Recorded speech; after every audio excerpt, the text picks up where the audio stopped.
Well, good afternoon, ladies and gentlemen, and whether you're here at Prescott or watching on the live stream, a very warm welcome to the season finale in the hill climbing events at Prescott, the Bugatti Owners Club run hill. I'm Peter Hughes. I shall be your commentator for this afternoon. We're getting underway a little bit earlier than scheduled with the afternoon action because we took a slightly early lunch break whilst some repairs were effected on the barriers on the hill, and we will have a few practice runs. I think around about 35 cars still to have their second practice run before we get on to the first of the two timed runs. It's a good entry here at Prescott and a big variety of cars to look forward to seeing go up the hill. As I say, it is the season finale, although we do have Rally Prescott still to come a little bit later in the year, but more about that a little later on. We will be getting underway very, very shortly.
Well, the hill is open. We're about to get the first car up the hill on its second practice run, and we're looking currently at cars in the MSCC Technique Speed Championship, and the first car to take that practice run will be 159 Alan Foster in his 4 litre Morgan Plus 8.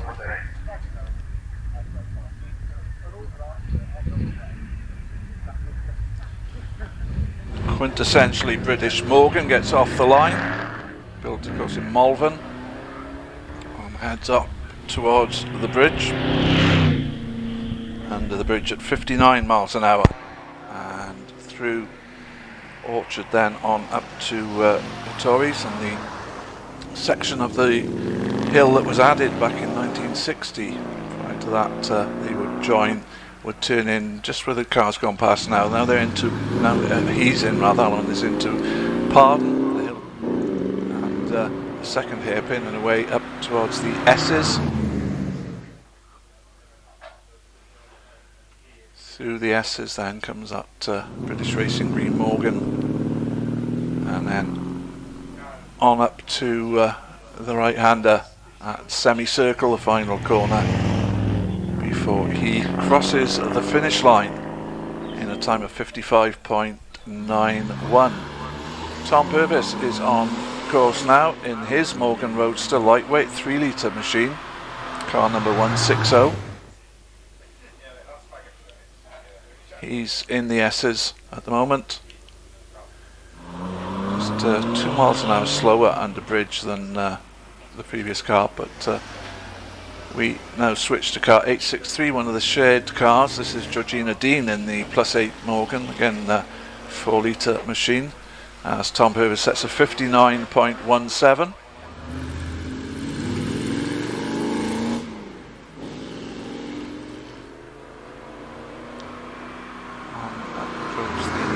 Red +8 through the S's,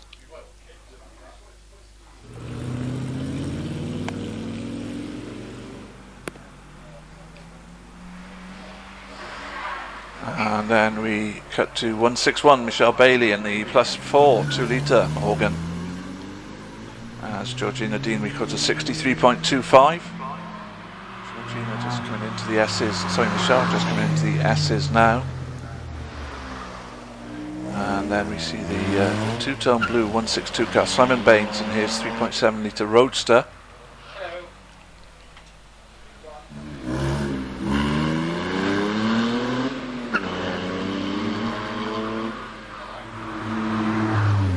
Through the S's then goes that Roadster, 63.79 the time for Michelle Bailey. We switch from Morgans to Porsches, and the C2 911 of John Pawsey, car 166. Simon Baines records quite a good time with a 53.69 in his Morgan Roadster. The 911 rounds Pardon and on up to the S's.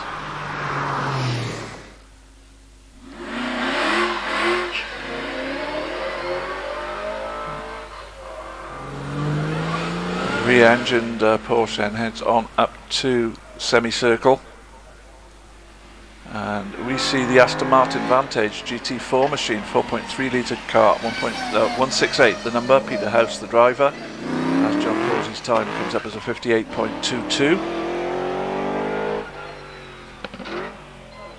And around Pardon then goes that two-tone Aston Martin Vantage.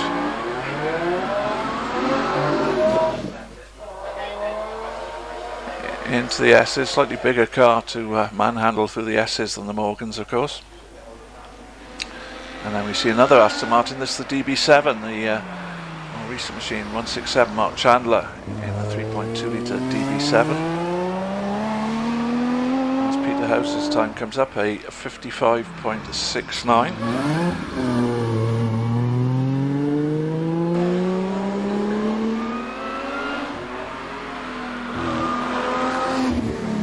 Looks like a quick run for Mark Chandler at the moment as he comes through the S's.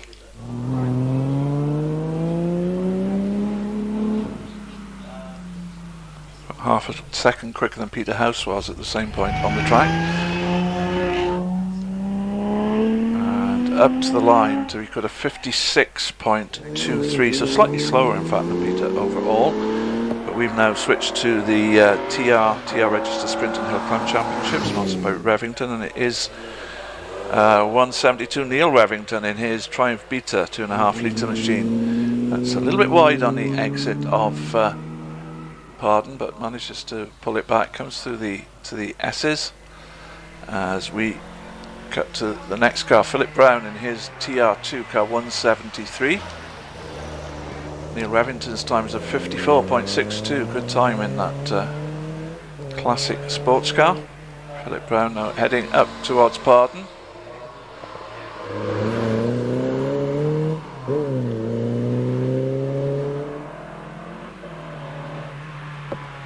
TR2 is in the S's at the moment.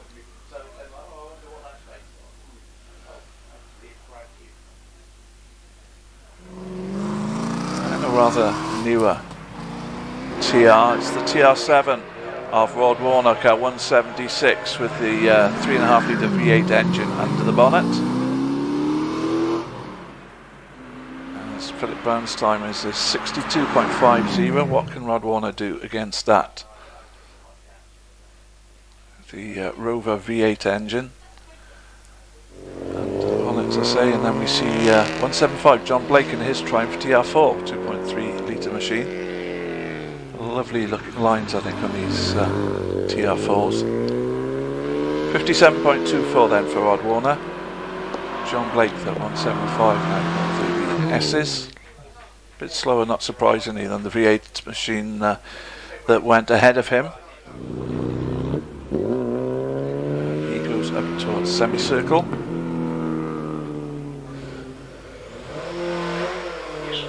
And we see John Whedon going off the line in his TR4 as we get a time of 60.11 for John Blake, and around Orchard on up towards Torres goes not John Whedon.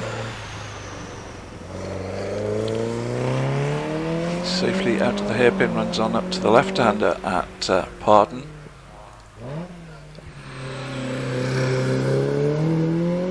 Powers it away from there up towards the S's.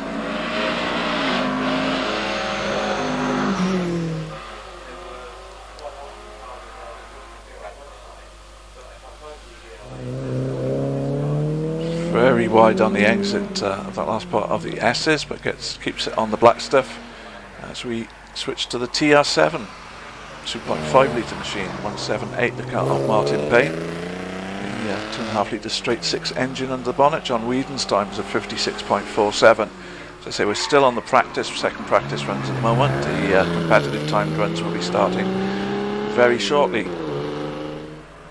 But, there we see Martin Payne coming through the S's.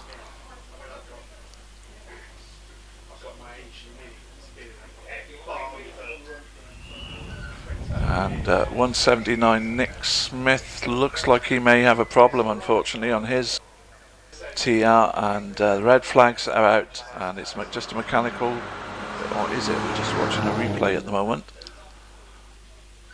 And no, in fact it was not, it was Martin Payne who had the problem, and that's what brought the red flags out, and that's what slowed Nick Smith down, in fact.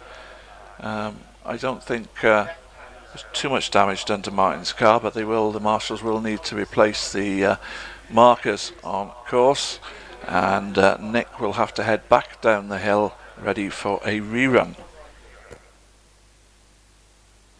Martin Payne in fact carried on to the finish despite hitting a marker and recorded a 63.62.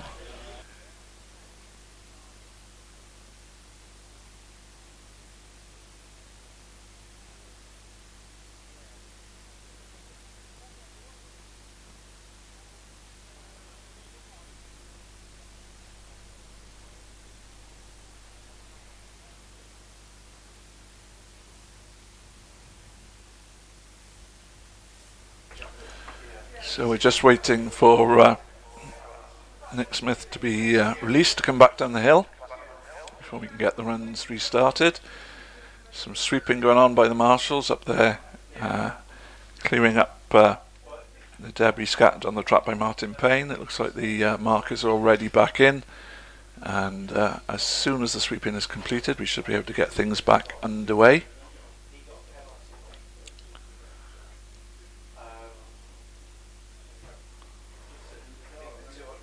Looks like that's about it. As ever, we have to say a big thank you to our orange overalled marshals who do such a fantastic job here at Prescott and every other motorsport venue, showing safety for competitors, spectators and officials alike. But Nick Smith then on his way back down the hill. As soon as he's clear of the track, we'll be able to get things back underway. But in the meantime, for those of you who are here at Prescott, quick reminder that time is running out if you want to get a ticket to have a passenger ride up the hill a little bit later on in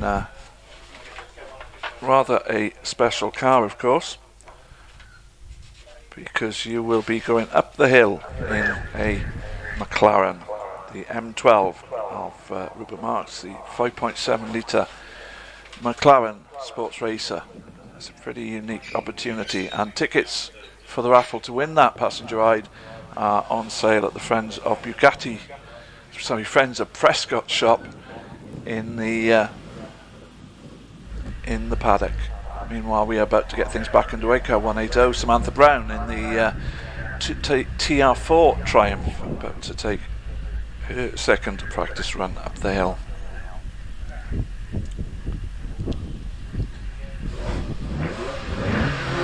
Away then goes Samantha off the line,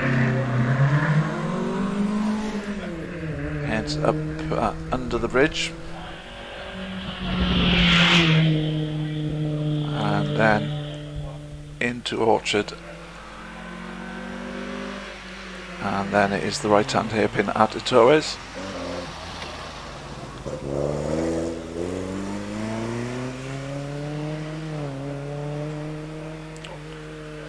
Up and to Pardon,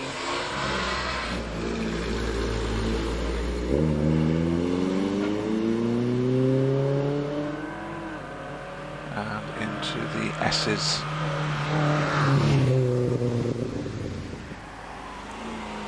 Following her up the hill, we go back to the MSCC Technique Speed Championship contenders. This is 163 James Dean in the Morgan +8.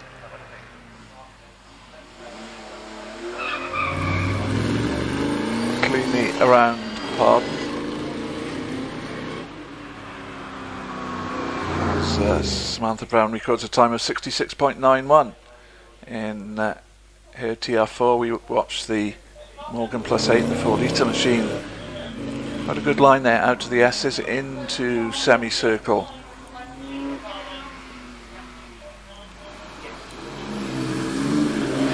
As we see the Triumph TR6, car 179, the car of Nick Smith on the hill now, as James Dean records a 57.31. Nick running, of course, in the Revington TR Register Sprinting HillClimb Championship. As we cut to the immaculate looking classic Mini 1330cc engine that the car Matt Webb 185, competing in the Downton Motor Club Speed Championship. He is into the S's as next time at 55.46.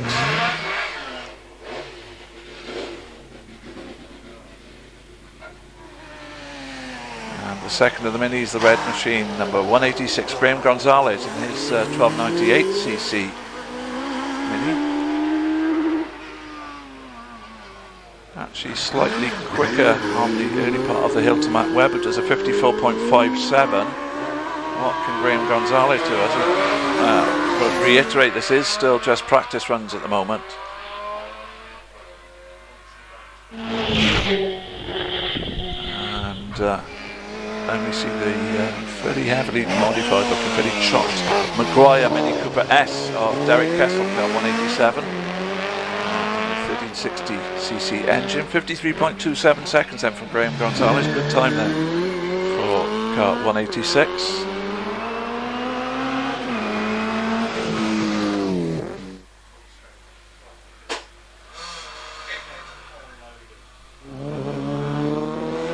Derek Kessler out of the S's on up to the semicircle. Looks like it could well be a good time for the Maguire Mini.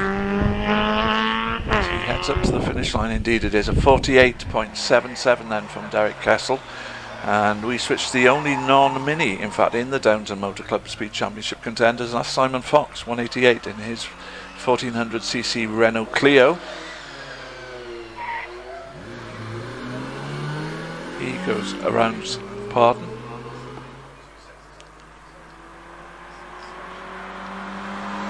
On into the S's, then goes Simon.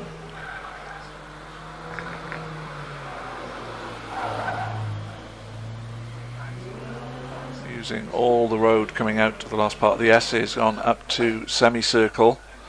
And then it's back to the minis. The grey machine is 189 James Edmonds in his 1380cc Mini. 60.45 then for the Renault Clio from Simon Fox.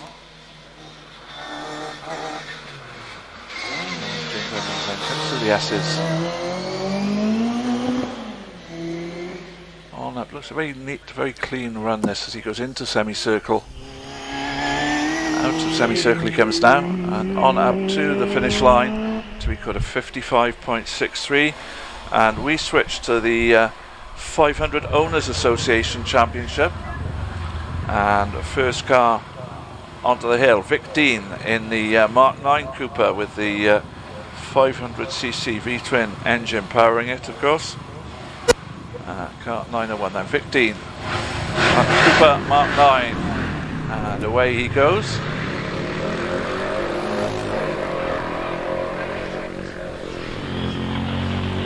These cars, which in their day back in the 50s were the Formula 3 cars of that era, and some big names associated with these made their first cut their teeth in racing in these, and I suppose the most obvious one being Stirling Moss. But they gave drivers the opportunity to learn how you handle a rear engine, rear wheel drive single seater. As 15 then comes through the S's, and then we see Richard Robarts in his Mark 11 car, 191 coming around the Torres, 58.80 for Vic Dean.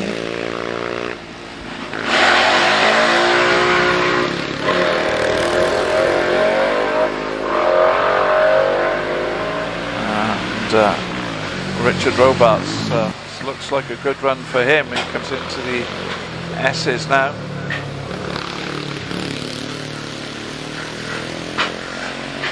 A little bit wide on the exit, but he's into semicircle around there. On to the finish line for a time of 55.20. We see, should see now car 192, Jan Knight in the Starride Mark III, unless one of the rarer from the 500 cars. Very wide there on the exit of the S's, but keeps it onto the tarmac. Around semicircle, and we see another model with the Iota CB2 and Michael Wood, car 193. You can see the camber very clearly there on the back wheels of the Iota, as it's a 56.01 for the previous runner for Jan Knight, and Michael Wood then coming through the S's in that Iota. And then it is back to the Coopers. Car 194 is John Finley McIntosh in his Mark 11 Cooper, as Michael Wood does a 61.24. And a little bit of understeer for that John Finley McIntosh out of Pardon there, but keeps it on track. He comes into the S's. And again running wide out to the last part, but onto the final corner semicircle. Cleaner line through there, up to the finish line for 54.23.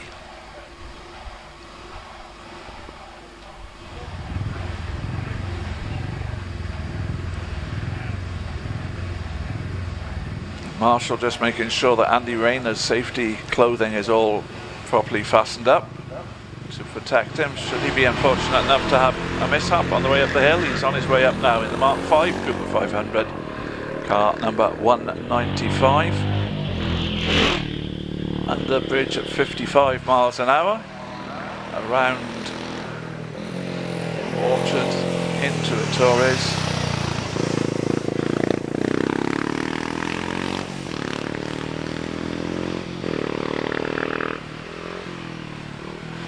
Up then to Park goes the Mark 5 Cooper.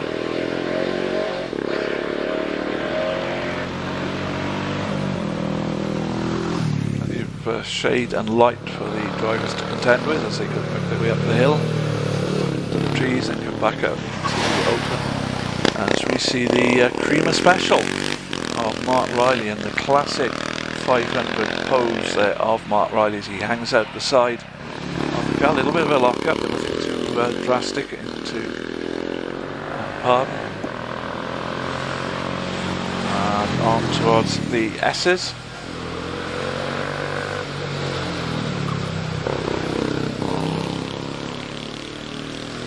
Using all the road there, coming out of the S's. He goes into semicircle, around that long right-hander, and then on up to the checkered flags at the finish line, and it's a 55.76 for Mark. And from Mark to Max, it's Max McIntosh in his Mark 6 Cooper. 58 miles an hour into the bridge, quite good speed there for these little 500cc powered machines. Looking at the steering and to select gears at the same time there, Max, as he goes into into Pardon, through the S's.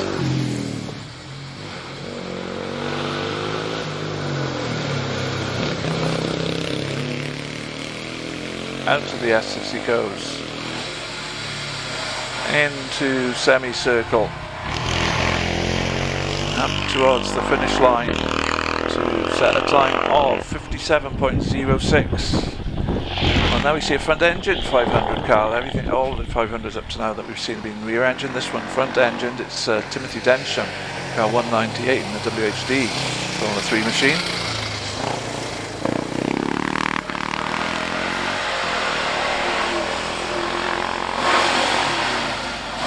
He goes up to Pardon.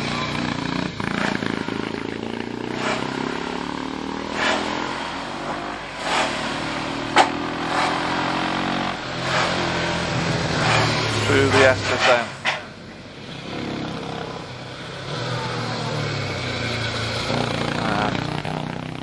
And out of the S's. And onto semicircle.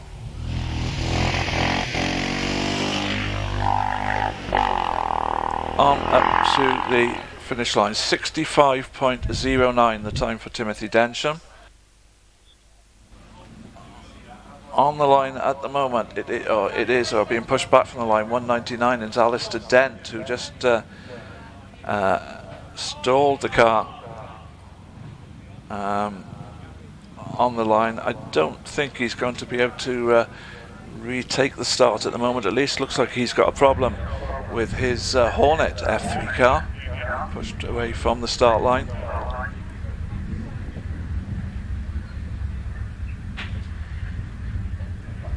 There was some question. If you stall on the line, as long as your back wheels don't go over the line, then you can have another start, as it were. It was a little bit marginal there, but anyway, it looks like he's got a mechanical problem, so we'll wait and see what happens anyway.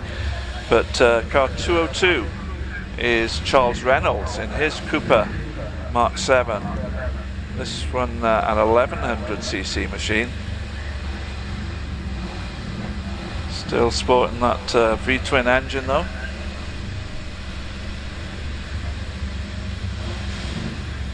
Charles, who's had a lifetime career in motorsport, management side of things, but now competing as well, and the Mark 7 gets away. Under the bridge, what's the speed? 58 miles an hour, quite a good speed under the bridge then for Charles Reynolds as he comes around Orchard and on up to Torres.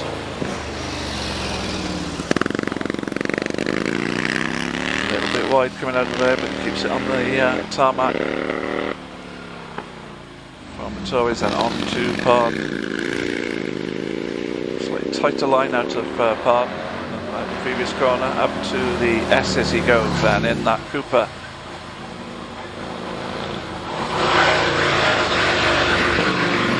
Through the S's, quite wide on the exit, but again keeps it on course. Semicircle and around that final corner up to the finish line, and it will be a time of 54.95. Quite a good time there for Charles Reynolds, as we see Fraser Dean in his Mark 9. Cooper, slightly newer machine than Charles's, car number 201. He goes around Pardon.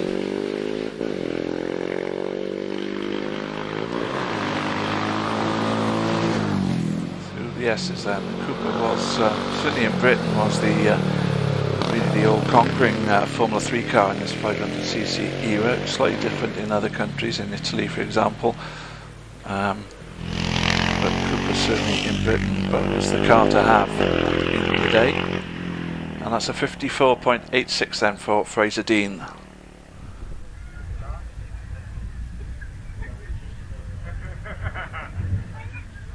So we now change classes into the HRCR Moran Motorhome Speed Series and HRCR Historic Rally Car Register, and the Mark II Mini 1275cc car of Peter Houghton, car number 205.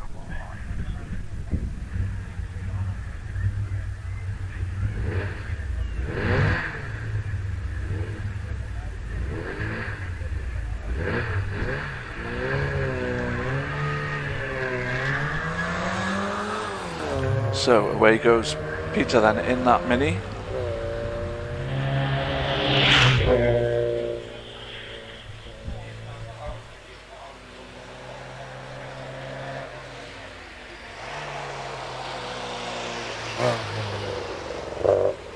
He is around Torres and heads on up then to Pardon.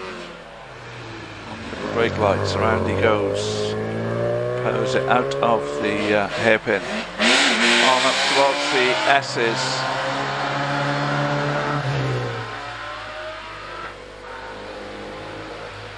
Through the S's then goes the little Mini, the 1275cc engine, the engine that powered the Cooper S version of the Mini. And then later on the 1275 GT. Then we see a car, a market car without which of course no Prescott meeting would be complete, because it's 211 Mike Preston in the Bugatti Type 35B 2.3 litre engine powering this stunning looking classic racing car. It's Bugatti. He comes into the S's.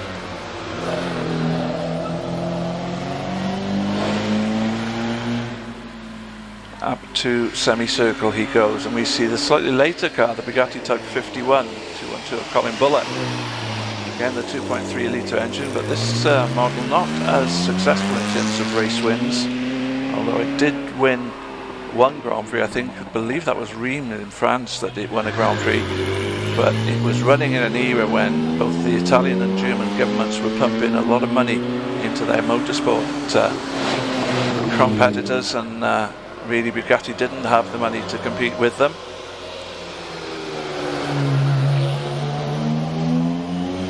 He is out of the S's into semicircle. And then we go back to the Type 35s, the Type 35B car 213 of William Balfour. 60.84 then for Colin Bullock. Got little puffs of smoke out the back of Bugatti as he goes into Pardon then. A little bit more as he powers away from the hairpin on towards the S's he goes. I believe this might be the final practice run. We might well be getting on to competitive timed runs next, as William enjoying himself flinging the Type 35B through the S's there, and then on up to semicircle. Long right-hander and through the finish line for a time of 64.27. In fact, we do have another Bugatti, so maybe they're doing back-to-back practice runs, or maybe even back-to-back time runs. I'm not quite sure, but we'll catch up on that in a little while. But it's Mike Preston back in his Bugatti Type 35B, car 211 then, going up the hill.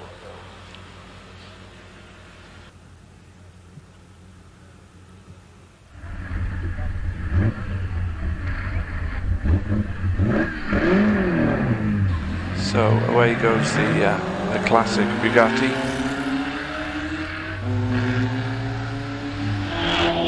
Looks fabulous, sounds fabulous, even smells fabulous. It's a Bugatti Type 35B. Mike Preston then has the privilege of hurrying it up the hill around a Tories, very fittingly, of course. The Tories named after a Tory Bugatti.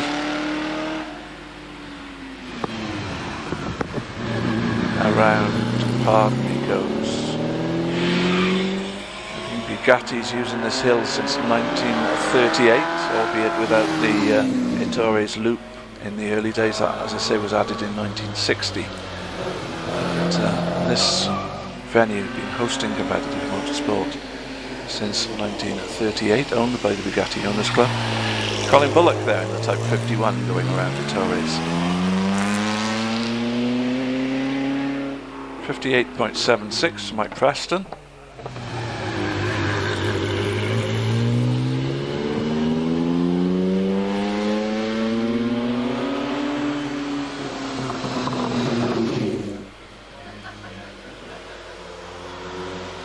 Through the S's then comes the Type 51.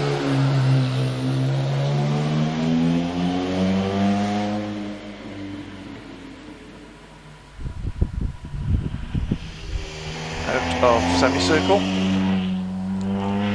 and a little slower, all in with a 62.15 on the line. The other Type 35B, William Balfour, car 213, and away he goes, a little bit hesitant off the line, but hopefully hasn't cost him too much time. And heading up towards Bridge, under bridge at 47 miles an hour around Orchard into Ettores, sawing at the wheel a little bit there as he goes around that right hand hairpin, straightens it all out for the run up the hill to Pardon. Wide in the exit there, not the ideal line unfortunately through Pardon, but he goes on up towards the S's now.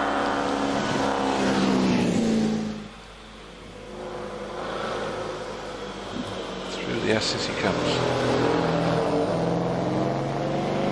And there on up towards semicircle.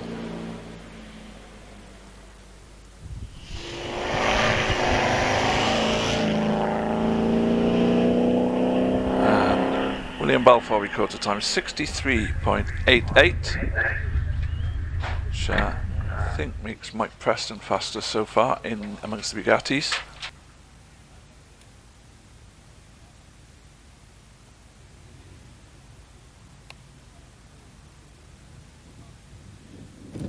We go back now to the top of the entry list for the timed runs. Car number 20 is Sam Wilamowski, in the E30 shape BMW 318i 1.8 litre BMW, running in the Bugatti Owners Club New Barn RS Interclub Speed Championship, and this is for the section for novices. Successfully around Ettores, around Hatchets, sorry, I keep calling it that, I don't know why, around Pardon, into the S's.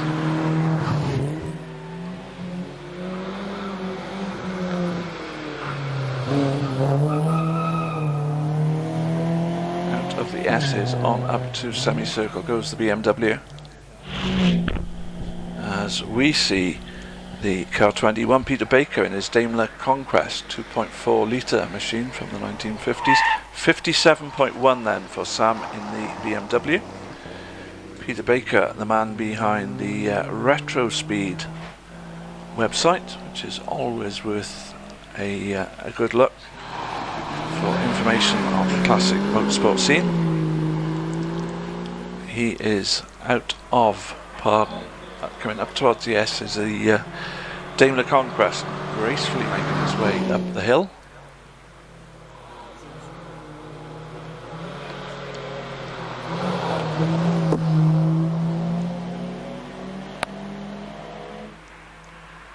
And we see something slightly newer. It's Tim Stokes, number 22, in the Suzuki Swift Sport 1600cc machine.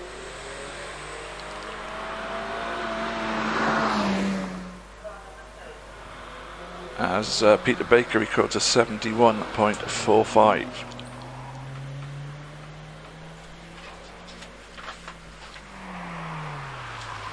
And then we see Martin Rawson, car 23, in his 1.8 litre Toyota MR2 mid-engine sports car. Time for Tim Stokes, a 58.03.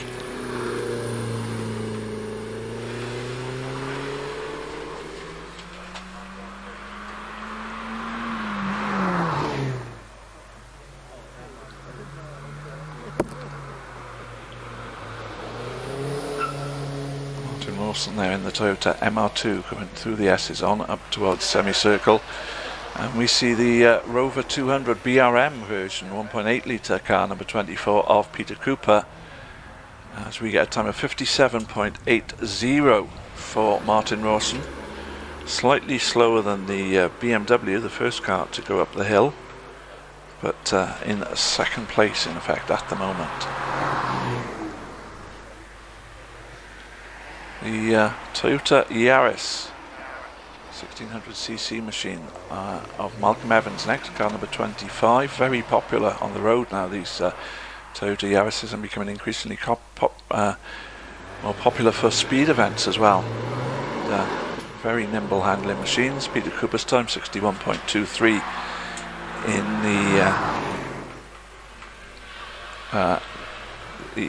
the BRM Rover 200.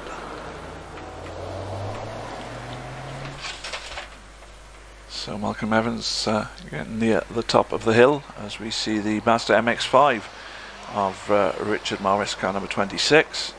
MX-5s come as 1600, 1800 and some 2 litres, I think. This one, the smallest engine, the 1600.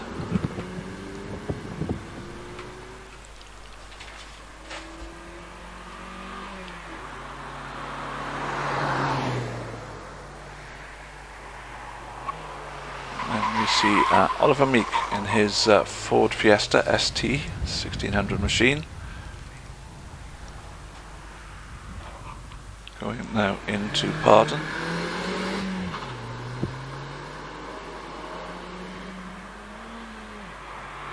.99 for Richard Morris.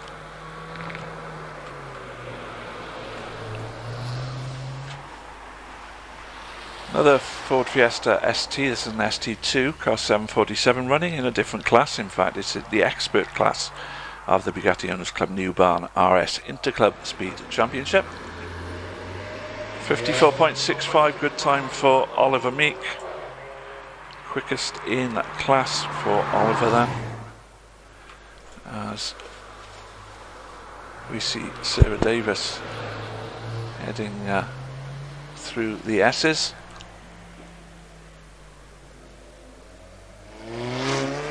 And something a little bit different next up the hill. Will Goff in his Alfa Romeo 4C with a 1750cc engine, as Sarah records a 57.73.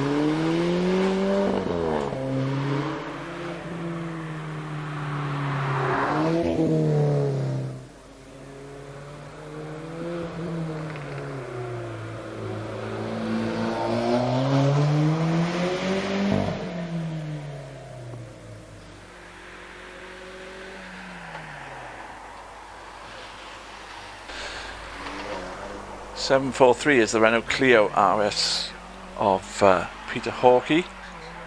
Just got a message that if you want a raffle ticket, if you're here at Prescott, you want a raffle ticket for the ride in the McLaren late in the afternoon. Now is your last chance. You need to go along to the friends of Prescott shop for that ticket.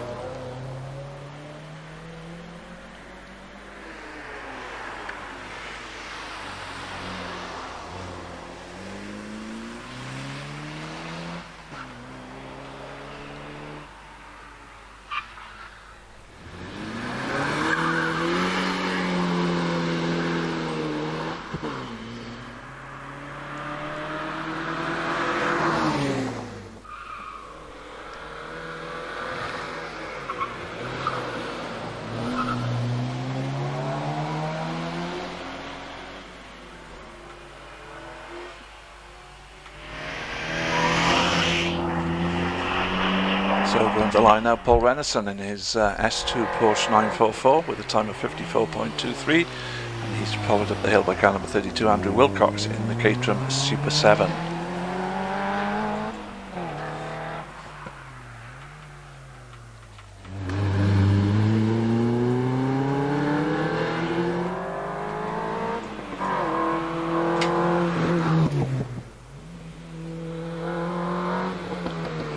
Through the S's and Andrew goes in the Caterham, based of course on the original Lotus 7. He comes around semicircle up to the line and his time is a 51.78.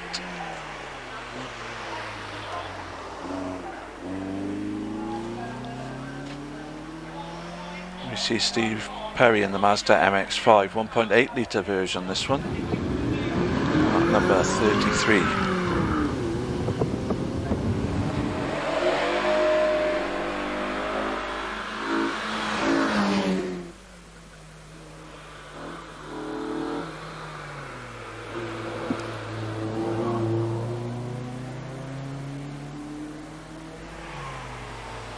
And then that's followed by John Brunner in the Ginetta G20 2-litre engine under the bonnet for the Ginetta. Steve Perry's time of 58.62.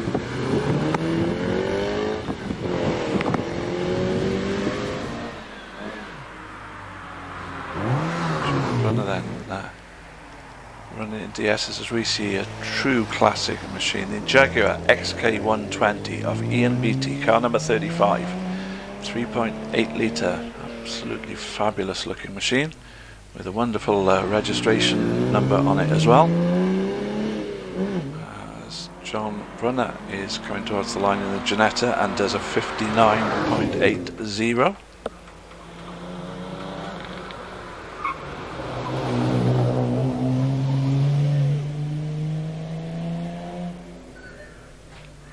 Ian Beattie continuing to make his way up the hill in the XK120, around semicircle, up to the line then. He goes with a 57.12.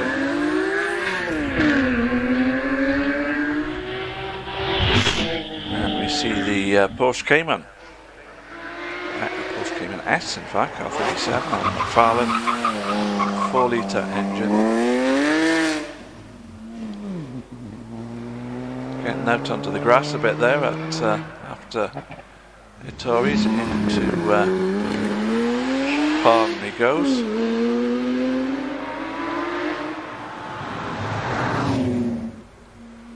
Then into the S's goes the Porsche Cayman.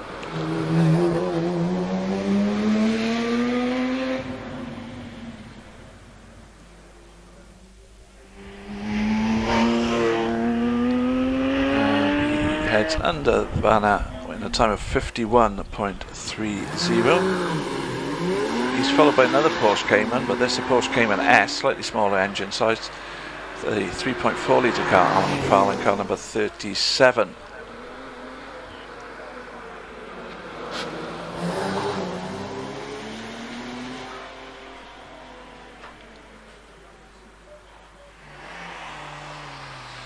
And we get another Mazda MX-5, this one once again 1.8 litres, car number 38, Neil Waugh in that one, as we get a time 55.21 for Alan McFarlane.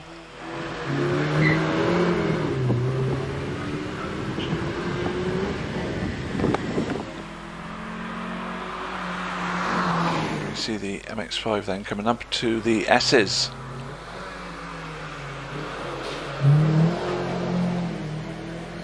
out of those S's up to semicircle. And we turn our attention to Simon Firth Bernard in the Sunbeam Alpine Series 3, car number 39. 59.64, the time for car 38.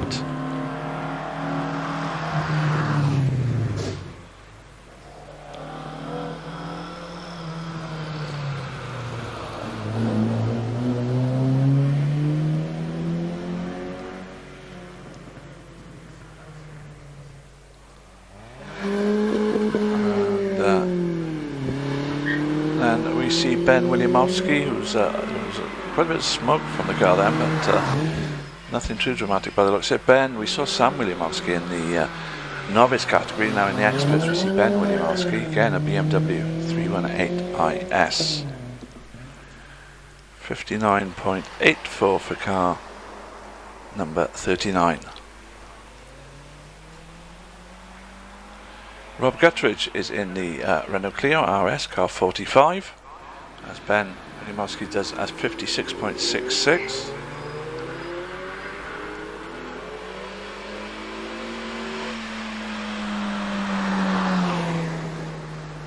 We switch back to Rob Guttridge and in the Clio, after which we see Kenneth Williamson in the Mini Cooper S, the R53 shaped Mini Cooper S with 1600cc engine, so the new BMW Mini, of course. As Rob Guttridge's time about to come in, it is a 64.03. There is Kenneth Williamson in the S's in that Mini.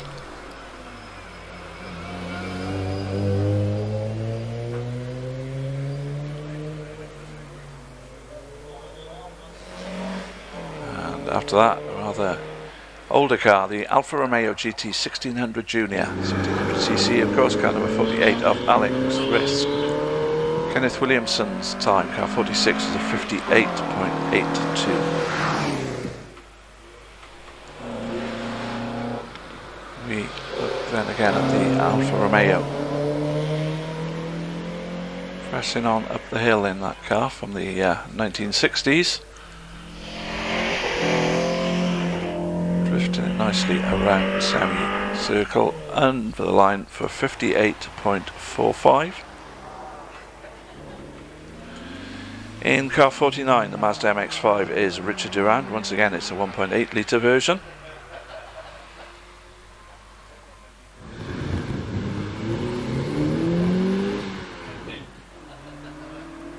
He comes into the S's with a couple of lights on the front of the car.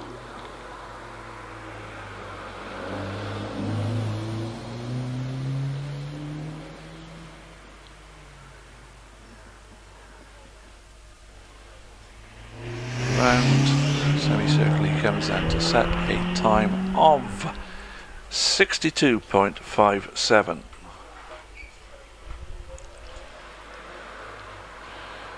We saw Sarah Davis run in this car a little while ago as car 747. As number 47, it's Colin Davis behind the wheel of the Ford Fiesta ST2.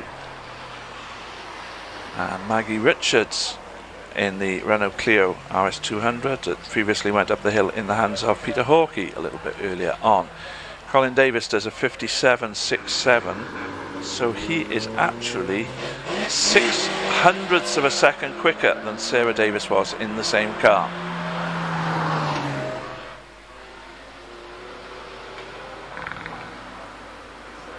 We follow Maggie Richards through the S's.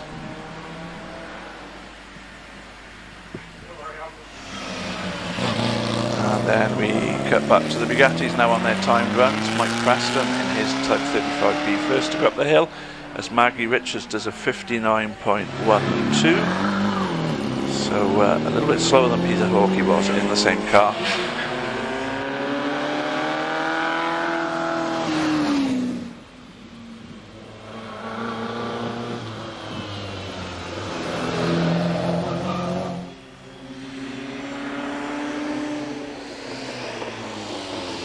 Colin Bullock is on the hill now in the Type 51 Bugatti car 212. Mike Preston under the minute mark of 58.83 in the Type 35B.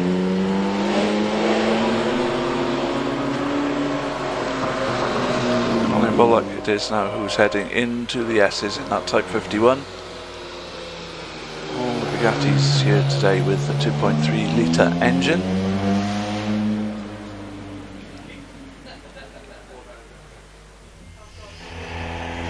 Type 51 then coming around semicircle up to the finish line to set a time of 61.39.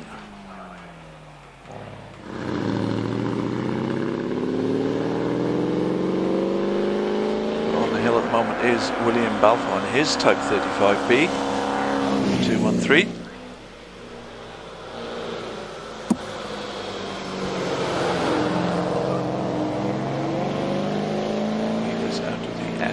Goes up towards semicircle.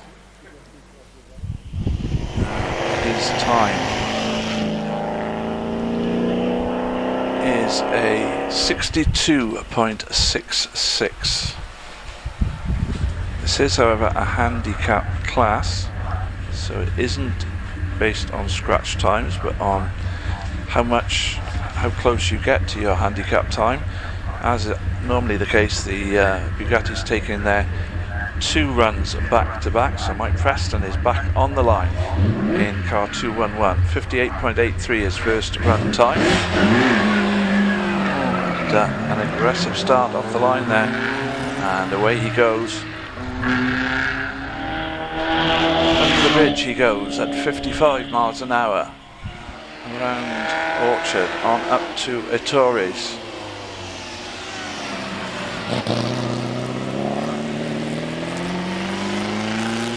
Really having to work at the wheel on this 1930s machine round. Pardon.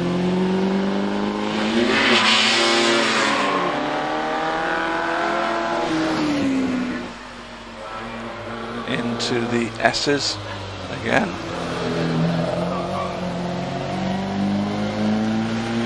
Can he better his 58.83 first run time as we see Colin Bullock in the Type 51?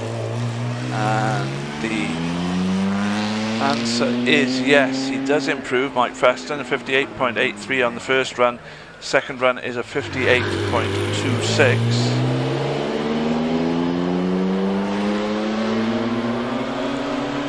Now, what about William Balfour? He did a 61.39 on his first run.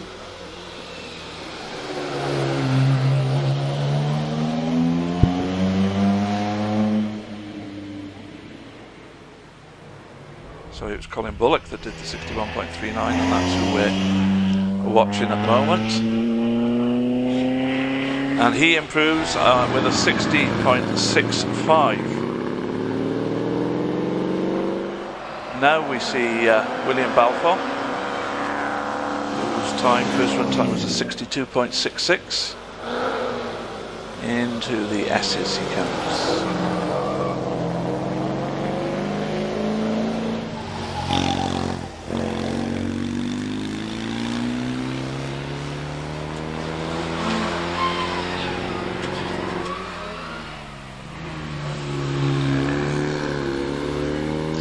As we see a time of 62.12 for William Balfour, so he also improves on his by about half a second on his first run time.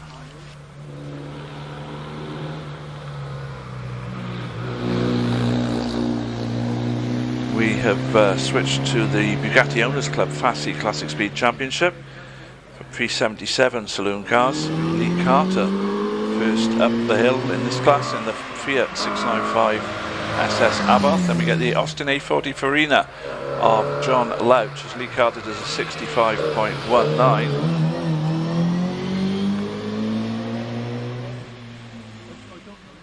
And then we see Alistair Clark in the Triumph Vitesse 2-litre machine, 6-cylinder car of course, Mark II Triumph Vitesse, 56.66 for John Louch. So good time for the A40. As Alistair Clark around Park to Triumph Saloon.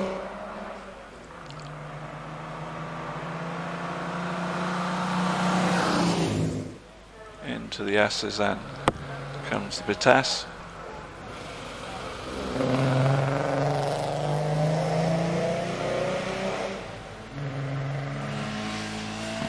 Car 51 is Peter Hall in the 850 Fiat Abarth.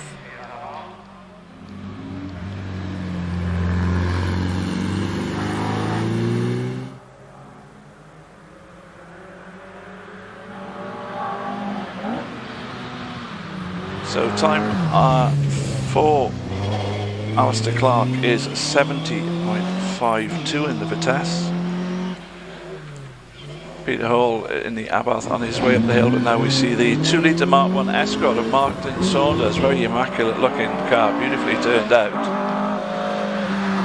And again, for those of you here at Prescott, the ticket for the run in the McLaren is about to be drawn. So if you want to find out if you're the lucky winner, head across to the Friends of Prescott shop. As we see Ian Stringer in the Alfa Romeo Giulia Sprint GT.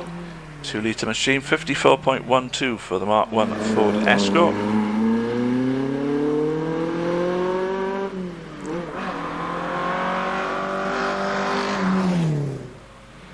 And Ian then hustling the Alfa Saloon through the S's.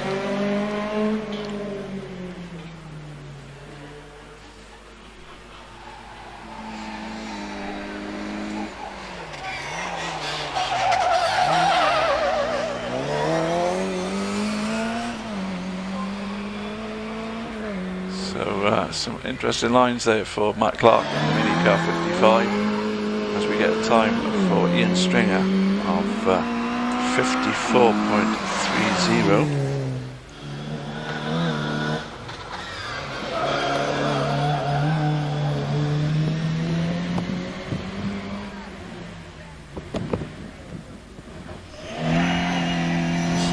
Could be pretty good time, I think, for Matt Clark as he goes over 50.69.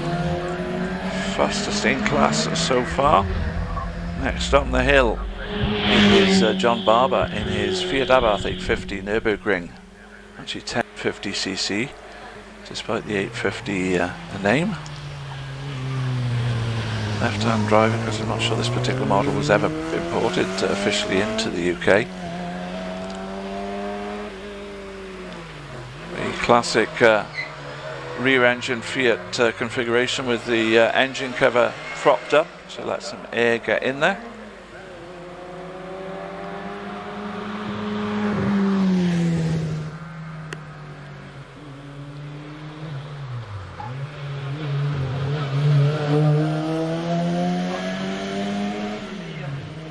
So on up goes John Barber as we switch to Andy Clark in the Austin Mini, 1430cc engine in this Mini. John Barber's time is 65.38.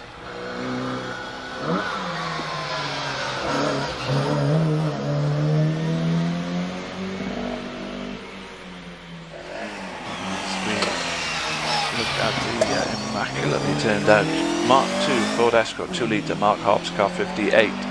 As Andy Clark in the Mini does a 55.55, so all the vibes for Andy Clark.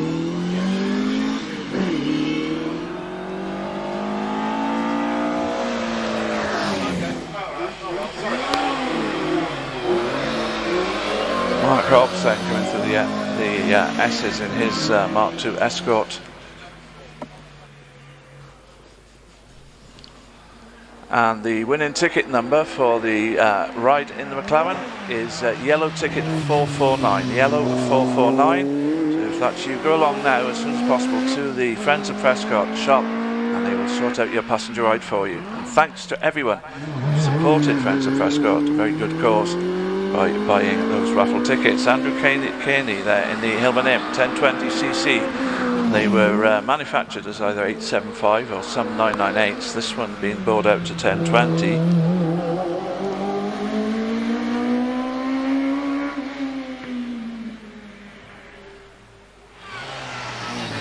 And then we see the Austin A35 of Brian Ashley, 1340cc, 55.15 for Andrew Kearney.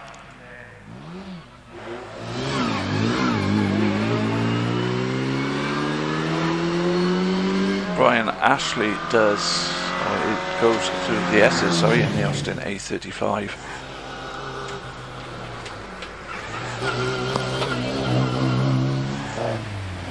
And we see the angles of the Ford Anglia, the 105E Ford Anglia, 1700cc engine power in this one, powering it through Pardon at the moment as Brian Ashley records a 57.41 in the Austin A35.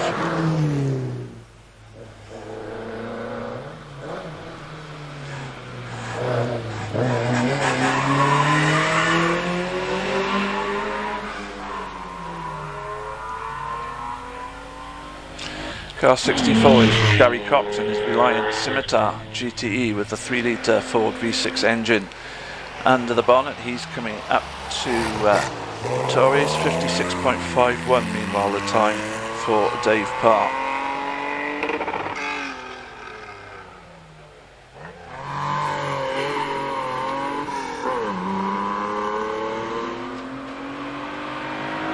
Here's the Scimitar then coming up through the S's.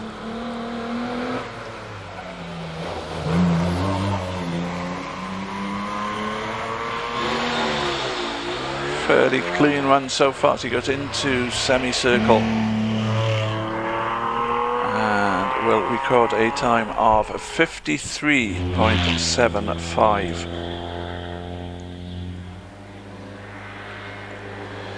Oh, now we switch to the two driver cars. David Fripp,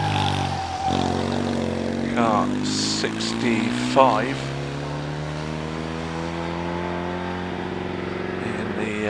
Fiat 695 Abarth, and I'm just waiting to see what's happened. It looks like we've had a bit of a hiccup with the timing possibly for this one. We'll wait and see what we get.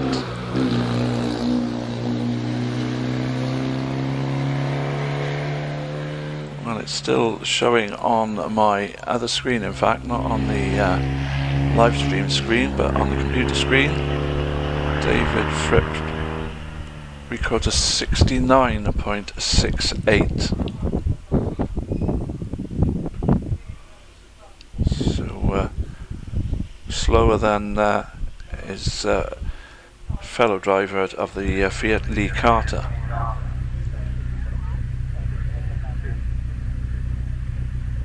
On the line now, it's Steve Louch in the Austin A40 Farina. John Louch has already been up with a time of 56.66. Now it's Steve's turn, it's car number 63.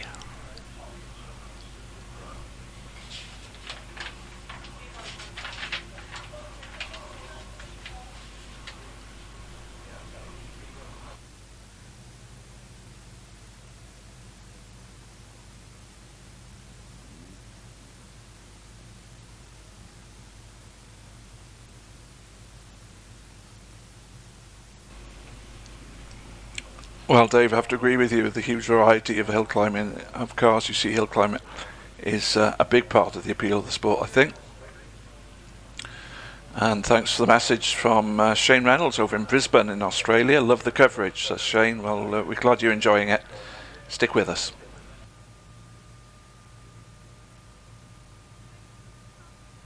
So just a slight delay. Not quite sure what the hold up is.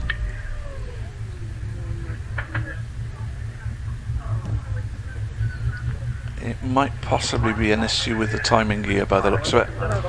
So just our timekeepers out there trying to sort that. Max 65, hello to you. As Max says, hello from Tasmania.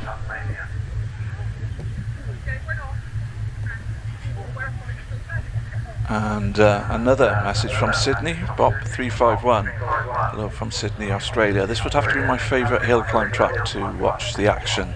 I might be biased, but I totally agree with you. It is a wonderful hill here at Prescott, and we do enjoy some of the action. It's Rally Day. It's actually on the 5th of November, Graphic Pagan. Rally Day, 5th of November. See how the rally guys handbrake the hairpin. Yeah, I can't wait, to be honest, but that's the 5th of November then. It is Rally Prescott.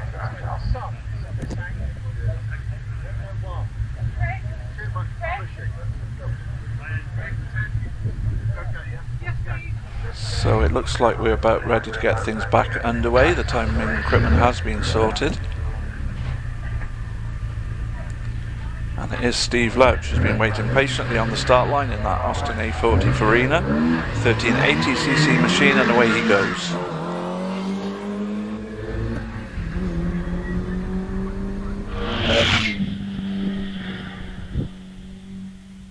It's not a bad time under the bridge, 59 miles an hour for the Aston A40 as he comes into Torres around there. John Louch's time in the same car was a 56.66, so that's the time, well, it's the first time, no doubt, that Steve Louch would like to beat as he comes around Pardon now.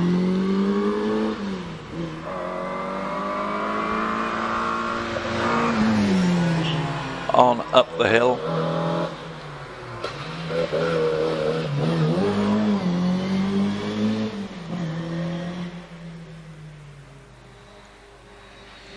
Then we see the MG Midget car 779 as we move on another class. This is the Bugatti Owners Club Fassi Classic Speed Championship and sports cars.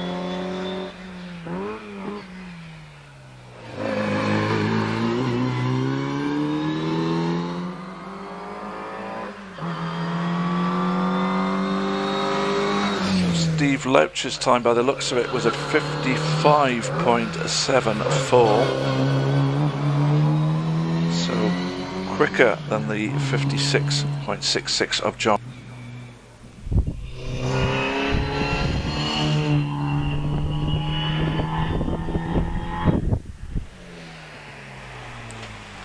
And we see Ted Alves in the MGA,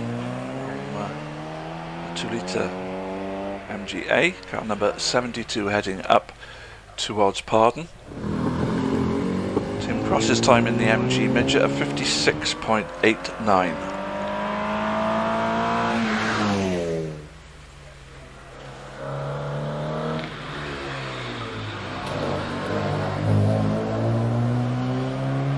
MGA then carrying on out to the S's to semicircle. Comes Ted in that car up to the line and records a time of 58.06.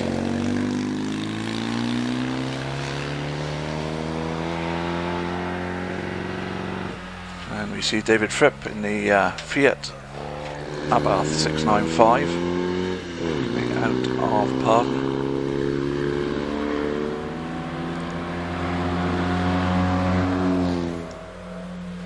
So it looks like David's been given a rerun because of the issues with the timing. David, of course, running in the Saloon car, Pre-77 Saloon car class. Ian Stainburn in the Renault Scimitar Coupe, car number 73, running in the Pre-77 sports car class. David Fripp does a 63.74.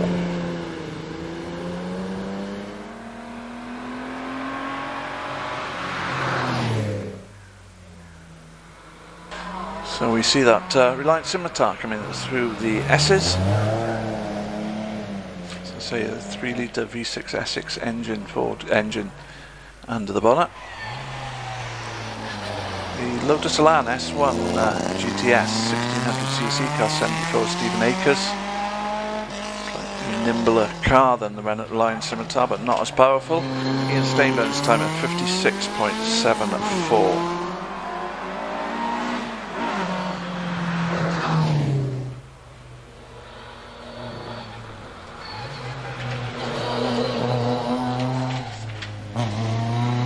bit of a moment there on the exit of the S's for the alarm, but he catches it all, gets it all back together as we see Steve Fenner in the MGB 1840cc 55.22. Time for Stephen Akers. He must have lost a little bit of time, I think, with that moment as he came out of the S's, but nevertheless we got to 55.22.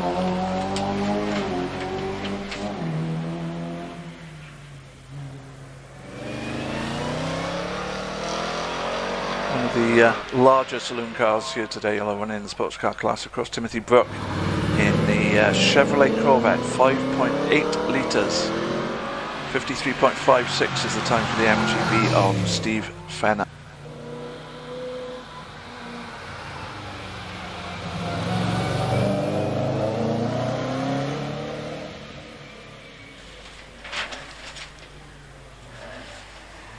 Well, from the big Corvette to the nimble Elan, it's an S4 Elan fixed head coupe, 1600cc machine of Les Butt, cost 78, as Timothy Brook does a 55.44. Les Butt comes through then in his Series 4 Elan.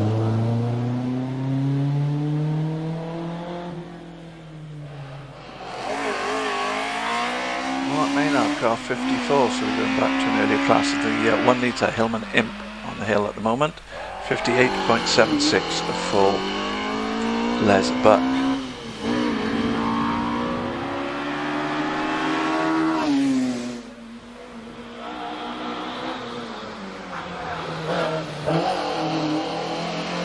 We are moving on to the Bugatti Owners Club Fassi Classic Speed Championship M1 and M2 Sports Racing and Racing Cars. And the first one is the Triumph Special, 2.5 litre Triumph Special of Jeremy Rivers Fletcher, as Mark Maynard does a 54.40.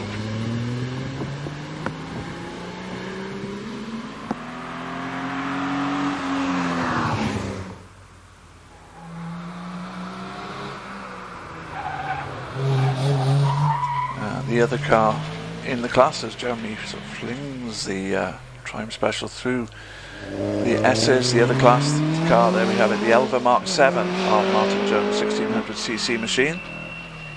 55.77 for Jeremy Rivers Fletcher.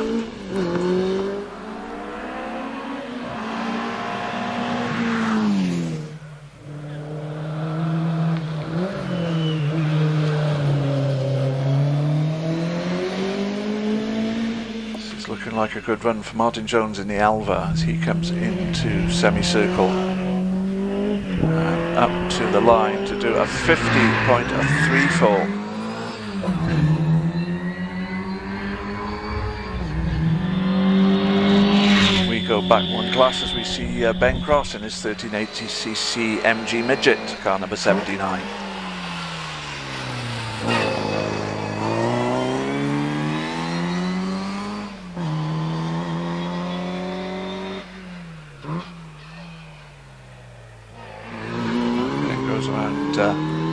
Pardon.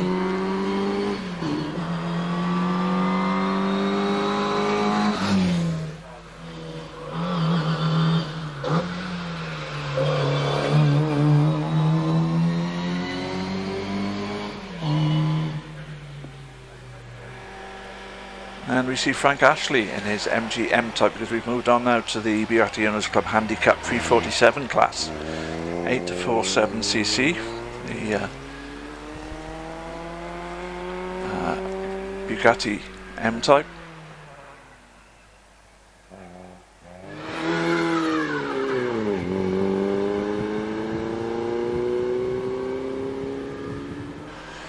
Special day for Frank today, because if you look at your program, you'll see that he's actually retiring from competing in motorsport. He's going to remain involved with the sport, but won't be competing any longer. But it's great to see him out here today, and he's always been a wonderful supporter of the Bugatti Owners Club and their events. So all the very best to Frank Ashley. Another MG is Simon MG J2 of Steve Reese, car number 93.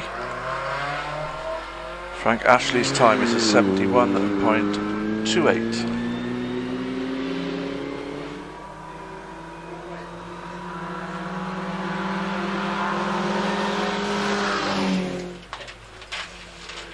So that J2 MG comes through the S's in the hands of Steve Rees. And we see the Riley Special 1500 of Chris Tabor, number 94, going into pardon.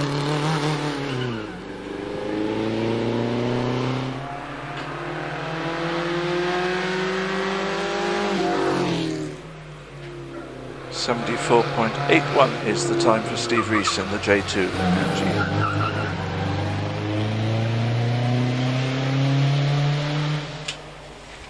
We see car 95, that's Leslie Gorton in the Austin 7 Ulster on the hill. Good time for Chris Tabor, 60.22. I have to remember once again though, this is a handicap class.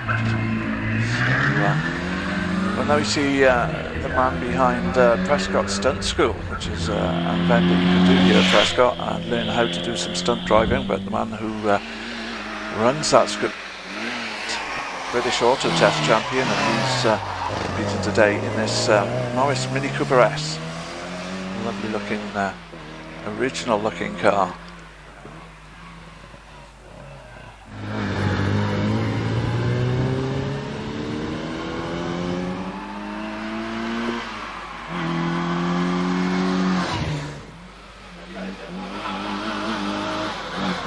Leslie Gorton's time is an 83.05 in the Austin 7. We're on to the Bugatti Owners Club Saloon Handicap class, which is Alistair, the first of the cars from that class to go up the hill, and he does a 56.10. And then we see Dave Garnett, car number 812.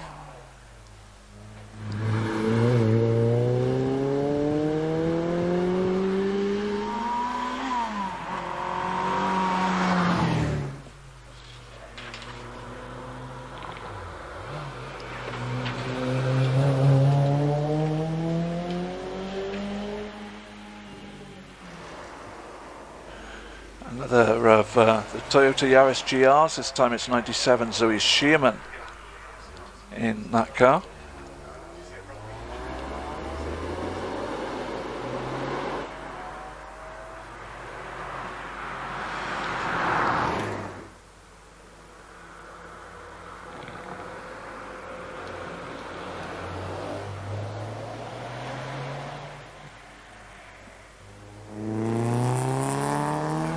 So behind Zoe we see Tom Moggy-Rossi in his Renault Twingo, regular site here at Prescott. Zoe records a 54.41.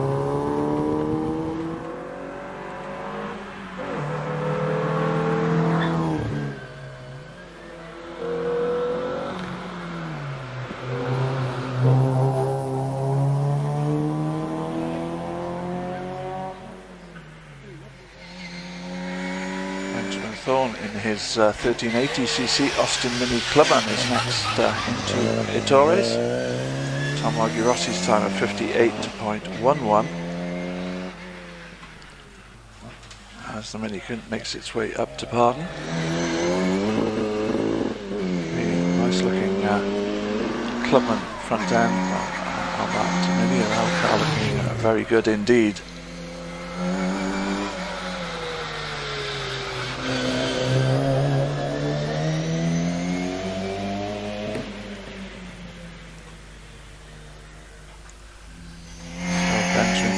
The end of his run then in the Mini Clubman, and his time is a 57.73.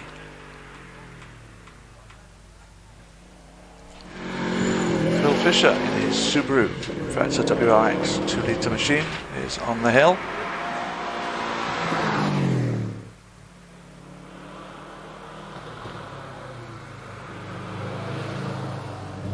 He goes through the S's then in the rally-inspired Impreza.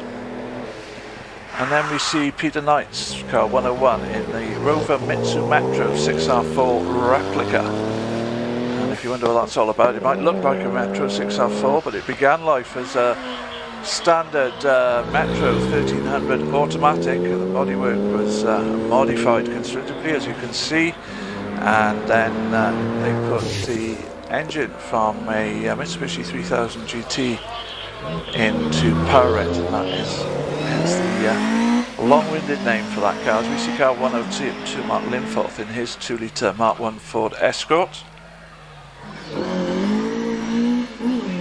Phil Fisher's time was a 55.24.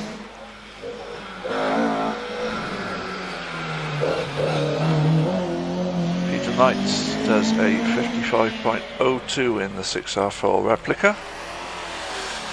And we see the substantial looking car 103 Paul Tebbit in his Rover SD1 3.5 litre V8 power, as Mark Linforth does a 49.68 in the Escort.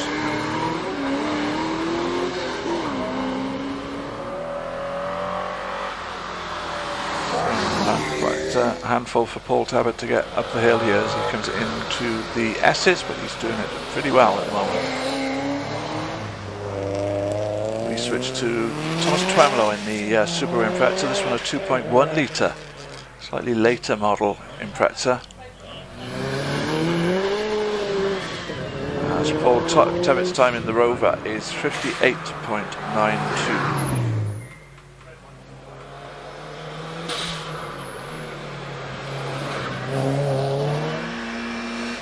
And we see Piers Thin in his Mini Cooper 1293cc machine going around Torres at the moment, car 105.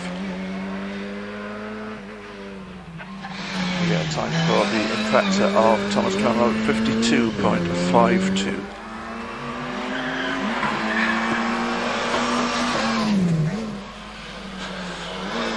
So many of Piers Thin being hustled through the S's there in fine style.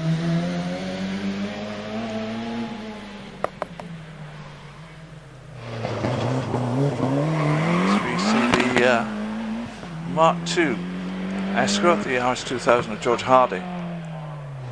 Piers Thin's time 53.12.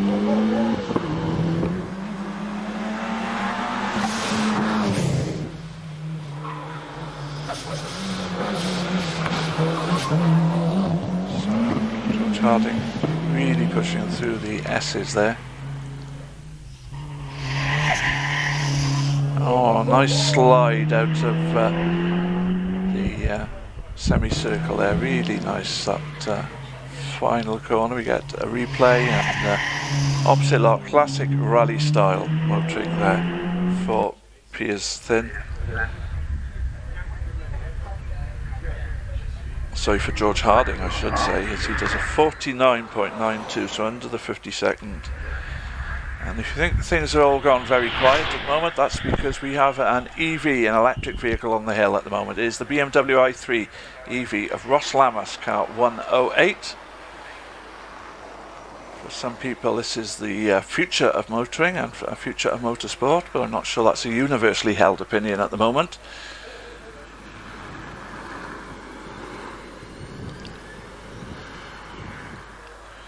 One of the impressive things about electric cars, having driven a couple of them, is the acceleration.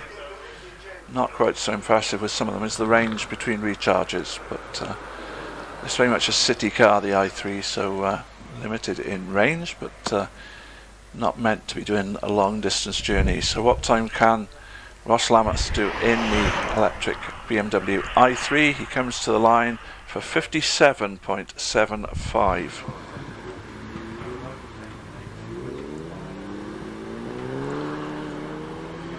We now have on the hill the Seat Cupra 2-litre car of Graham Ramsey, car 110.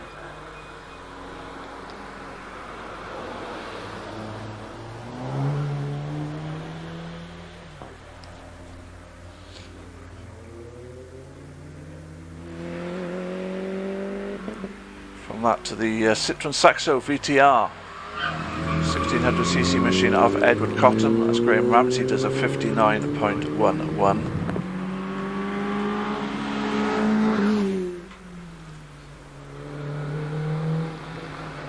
Edward Cotton Aston then being multi-coloured Citroen Saxo through the S's, and we see Port Price 109, and here's Morris Mini Cooper S 1275 cc. So I think this is the car that we saw Alistair Moffat in a little earlier. It's car 809, Alistair 56.10. Henry Cotton's time of 58.51. So Paul actually is Alistair's father-in-law, and I think it's, I believe anyway, it's Paul's car. So what time can he do as we switch to Ian Richards in the Renault Clio? And Paul Price does a 56.88, so about 3/4 of a second slower than Alistair Moffat was in the same car. Hill at the moment it is car 112, which is Ian Richards.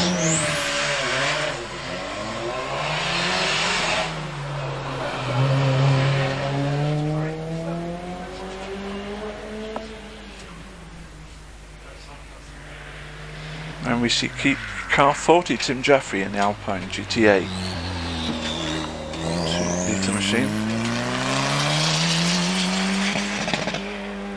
Running in the New Barn Championship in the expert category. He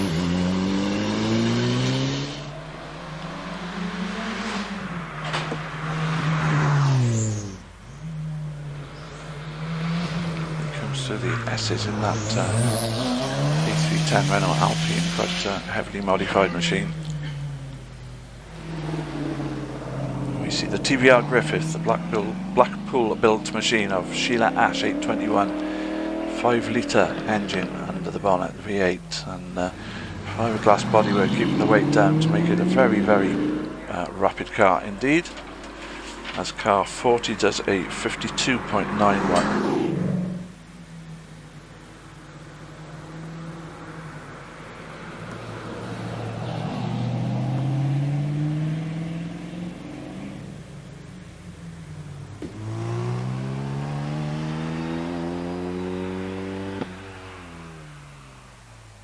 John Cavendish is on the hill in his MGB GTS 1950cc machine, as Sheila Ash's time comes in at 59.10.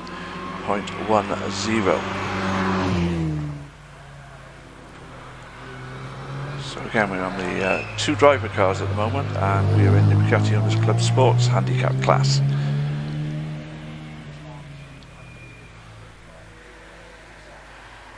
Two-litre Mazda MX-5 116 Oliver Chilton comes around Ettores as time comes in for John Cavendish at 58.39.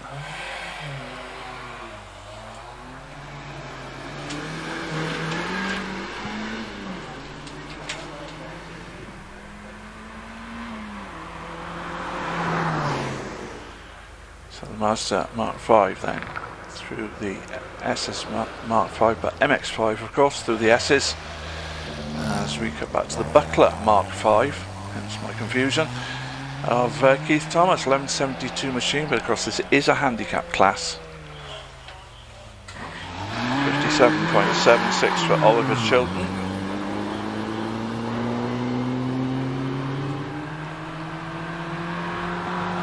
So Keith Thomas in one of the smallest cars here today to one of the biggest cars here today, because 119 is Rupert Marks and that incredible McLaren M12 5700cc, and as you'll see from the number on the back, registered for the road as well, so you could have an interesting road trip in that machine, I'm sure. Keith Thomas in the Buckler does a 65.33.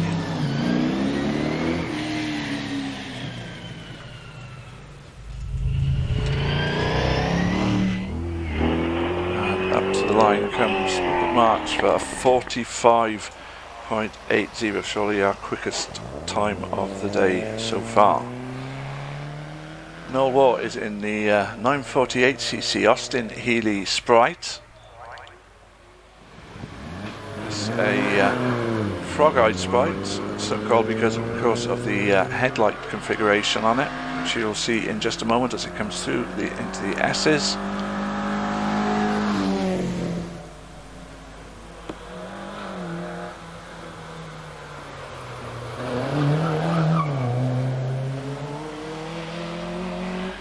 then we see the TVR Vixen of Steve Thomas, car 125, 1760cc, going around Pardon. As Noel War in the Frog Eye sets a time of 69.61.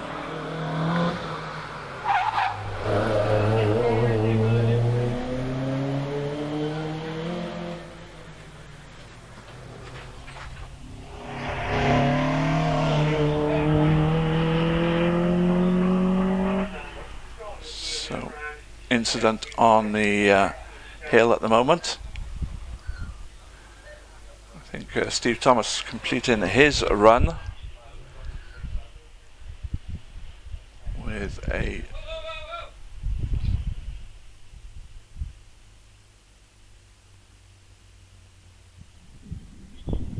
52.92 then for Steve Thomas, car number 125.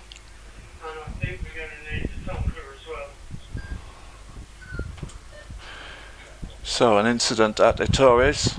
I believe the driver is fitting well, but some damage done to the rector barriers there, possibly to the car, and we might have a little bit of a delay now as we deal with this incident. We are probably a little over halfway through the first timed runs at the moment.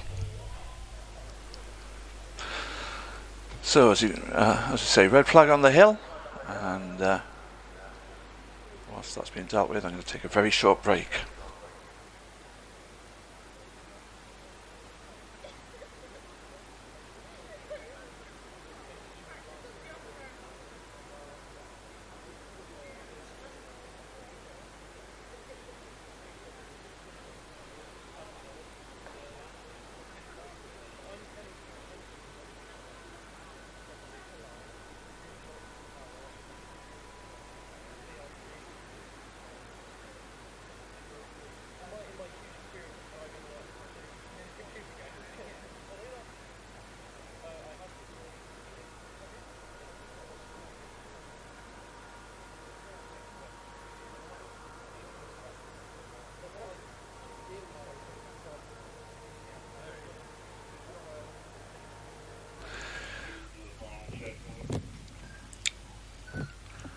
Well, the good news is that it appears the driver of car 126, Lars Loftus, is okay, but the car at the moment is jammed into the barriers up there at Ettores hairpin, so a little bit of a delay whilst that car gets recovered and the barriers get put right, just in case someone else decides to do the same thing later on, which hopefully they won't.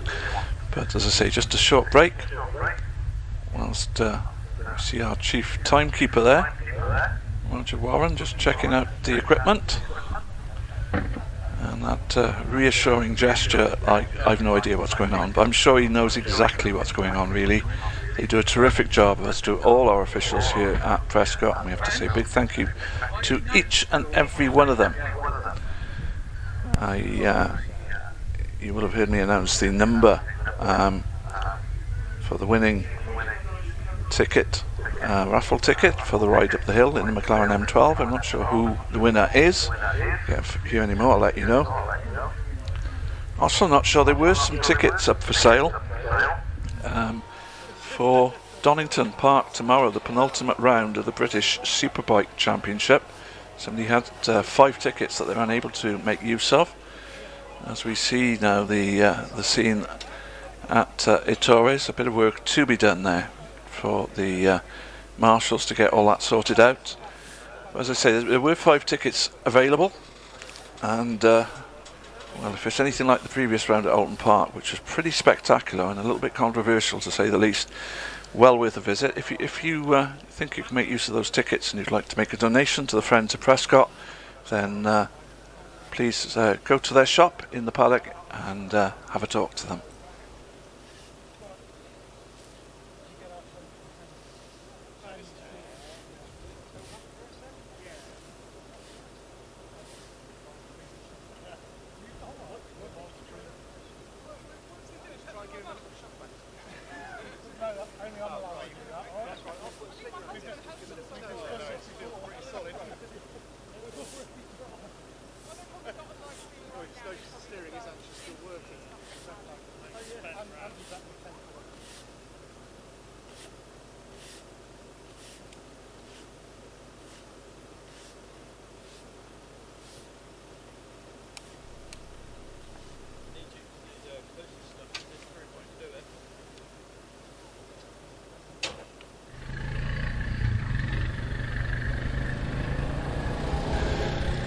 Well, the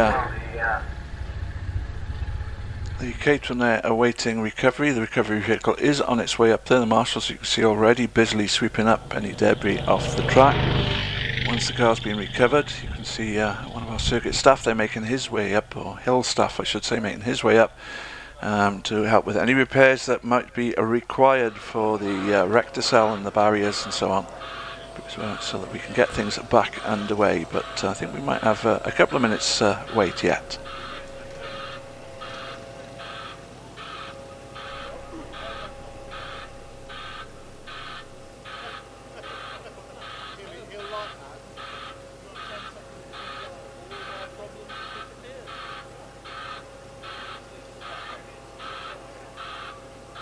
Well, you can see some fairly superficial damage there to the silencer on the exhaust system fitted to the side of the Caterham. Just wondering, as the front end comes more into view, well, we obviously got a loose mud guard there, but that's not too big an issue. The question is really whether the suspension is out of alignment. Difficult to say really from that angle.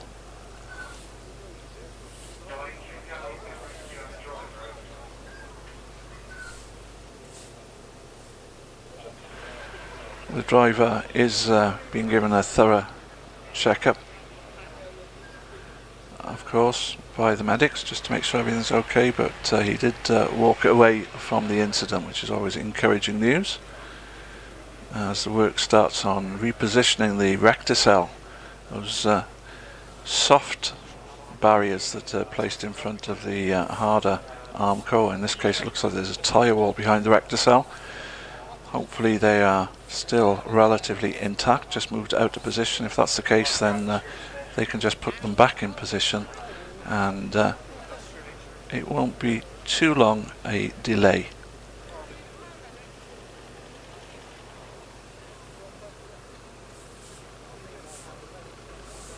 For those of you watching on live stream, if you're feeling inspired to send us another Facebook message, well, now's a good time. We can take a look at some of those Facebook messages, so feel free to message us if you've got anything that you'd like to say.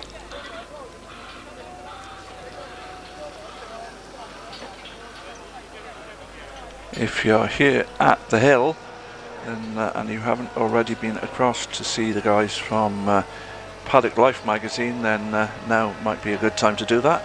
If you're on the Paddock side of the hill, you need to cross over the bridge and turn left and head up past towards Orchard, and you'll see the stand there along with the Lamborghini road car on display.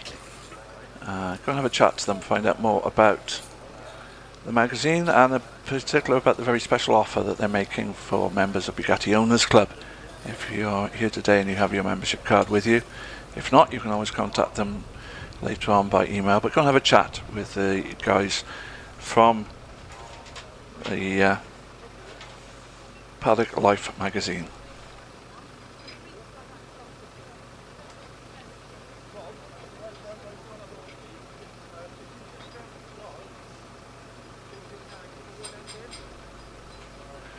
Well, thanks for the comment from Banshee.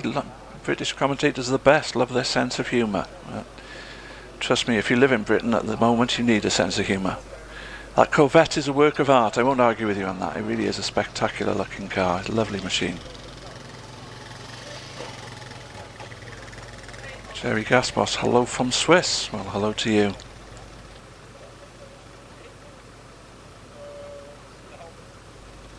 Lucy Cuff, hello from Heartland. There's a bike hill climb tomorrow here in Heartland. Well, hope you have a great time. Go along and enjoy that event.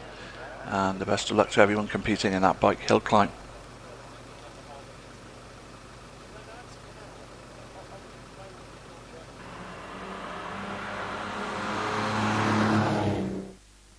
So just looking back over some of the action.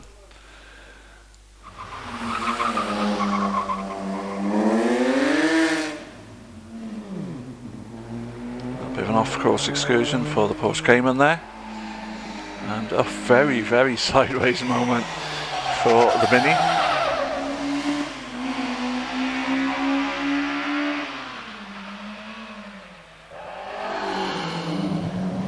perhaps even more sideways for the Imp and the Mark II Escort, getting a little bit out of shape there too. And getting a lot more out of shape, but a nice opposite lock drift in the finest rally driver style there. So work continues. I think they're just about ready to lift the Caterham and return it to the paddock.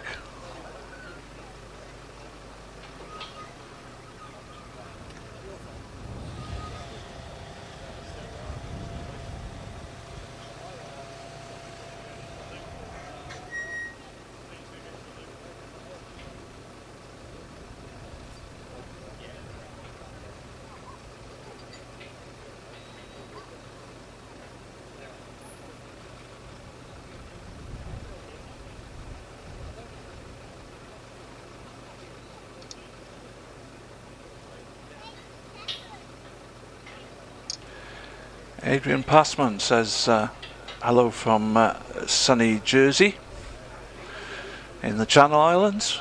You've got your own hill climb course up there. There's one in Jersey, one in Guernsey. If I can, that'll buff out no problem, says Polar Ventress. Not sure, too sure about that, but we'll wait and see. Yeah, the hill climb in Jersey, hill climb in Guernsey.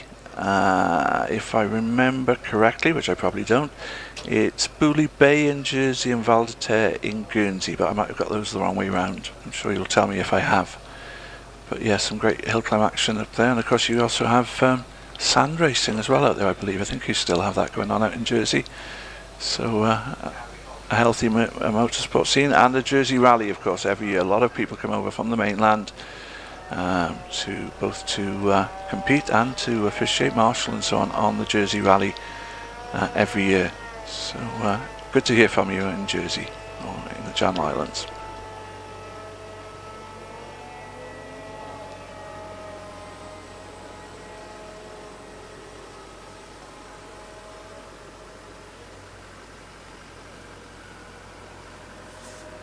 Well, thank you F6, love the coverage. Thanks from Australia, glad you're watching. Not quite sure what time of day it is for you, it depends which part of Australia you're in, of course, but good to know you're with us anyway. Hope you're enjoying it all.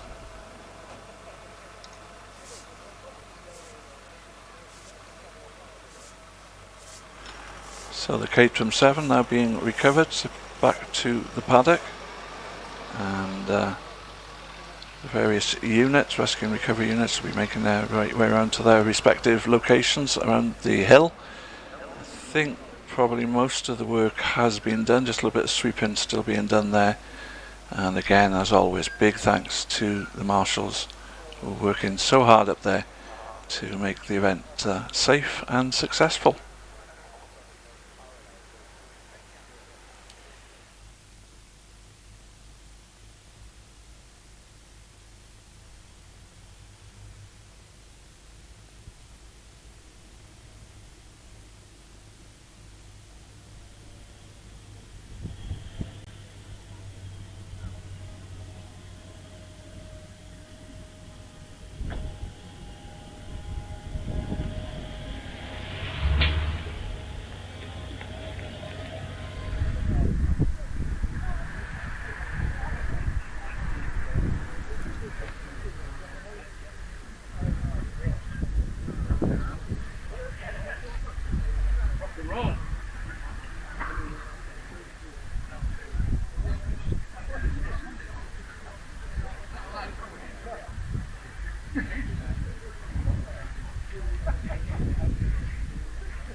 So it looks as if we are just about clear after that incident, which is good to hear, and we should be getting back to some action in the next couple of minutes.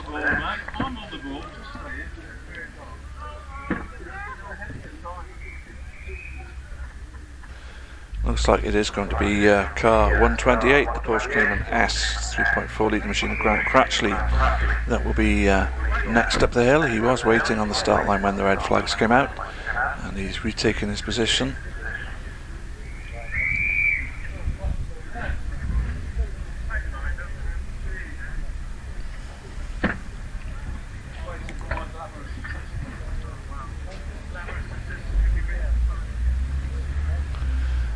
So the marshals on the start line then, getting Grant Crutchley's Porsche Cayman S lined up to get the action back underway here at Prescott. Almost there. Robbie.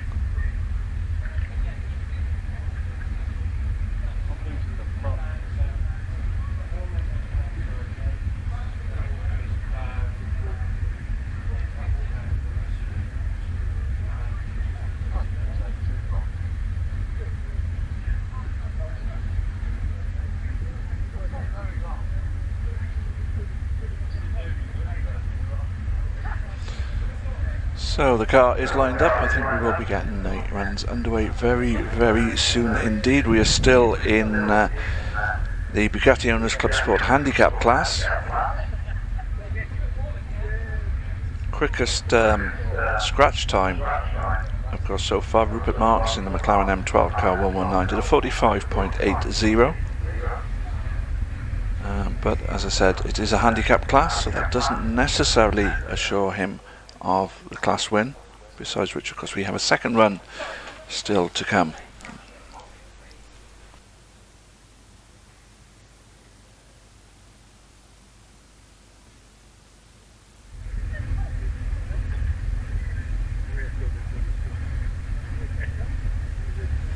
It is of course a fail, unfortunately, for Lars Loftus after that incident.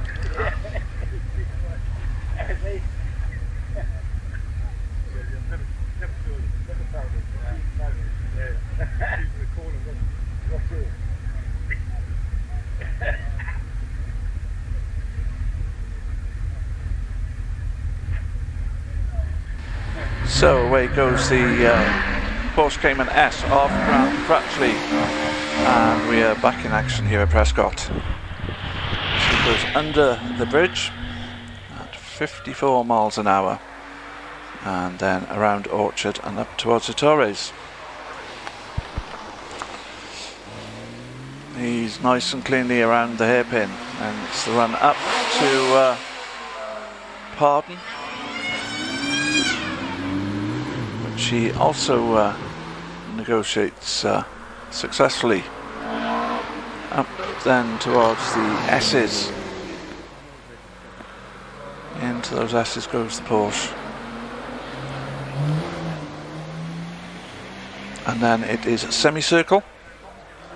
Looks like a fairly reasonable time. We'll see in a moment, because we now see John Bradshaw in his Westfield 2.1 litre machine. It is a 57.78 for Grant Crutchley.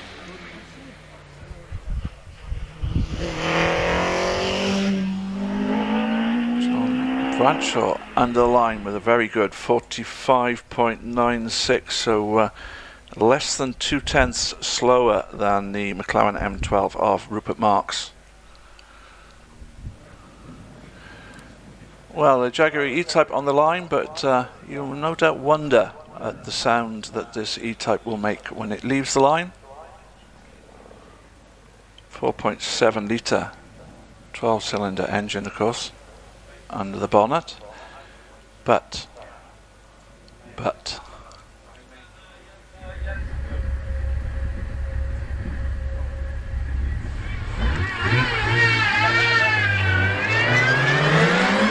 and that is what a supercharged E-Type Jaguar sounds like.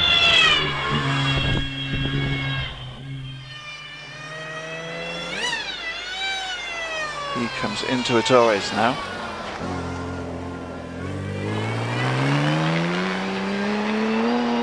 And then powers it away up to Pardon.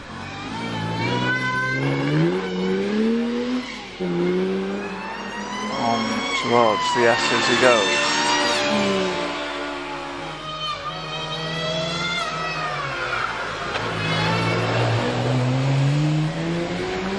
On the S's then, round semicircle. And then we see Ian Sargent 132 and Neil Paul Tigre 1.4. As we get a time of 50.89 for John Harding in his supercharged E-Type.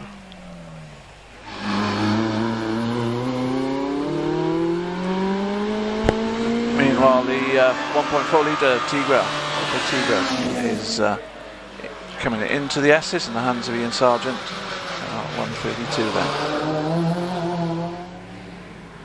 As we see the lovely looking Chaparral Mark 1 of Mark Hale's car 134. That Chaparral with a 5.3 litre motor powering it. Ian Sargent's time 54.05.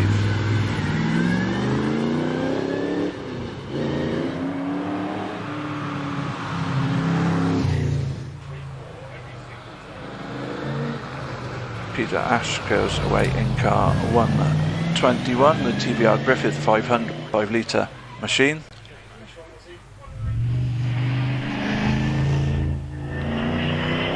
As Mark Hales heads to the finish line and records a 52.33. Well, Sheila Ash did a 59.10 in the DBR Griffith. Question now is, what can Peter do?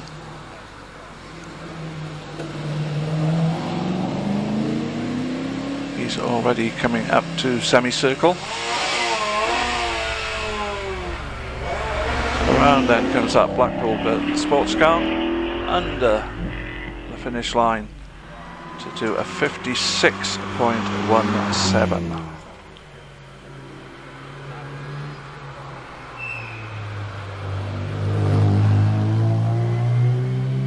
David Slade 133 in the MGB GTS. John Cavendish did a 58.39. So what can David Slade do as we switch to Bugatti Owners Club Racing Cars Handicap and the Malak U2 Mark IV of William Pierce, just 997cc the Malak, but he seems to be slowing down very rapidly.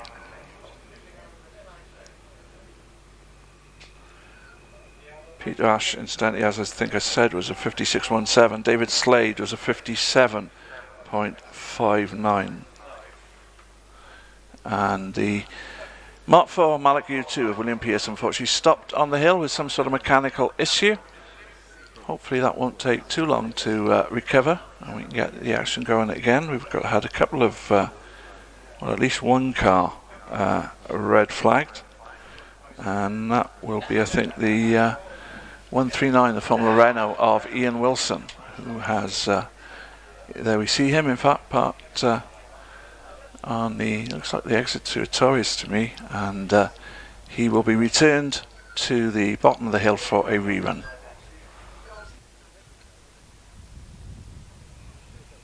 The Malak U2, of course, designed by Colonel Arthur Malak to offer motorsport for everyone, because hence the name U2, because U2 can go motor racing. Mark IV, they were through to Mark 20 something, I think, but the Arthur's son's still running the business. So 139 coming back down the hill.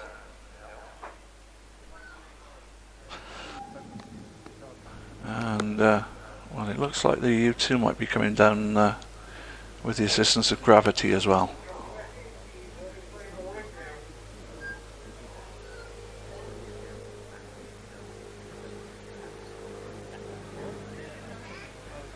Hello to Marky Budgeon enjoying the live stream from Warrington in Cheshire. Glad to hear it. Lots of motorsport going on today, in fact, so I'm glad you've chosen to watch Prescott. Jonathan Robertson says the Chaparral sounds beefy. It certainly does.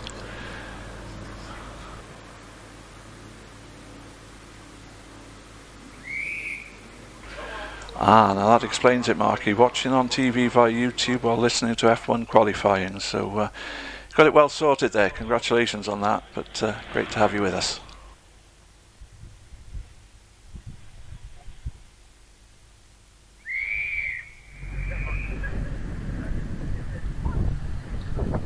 Well, the Malak is clear of the hill, so I think we're nearly ready to get things going again. Next car on the hill is going to be car 135 by the looks of it, Terry Mould in his 920cc motorcycle engine Raw Striker.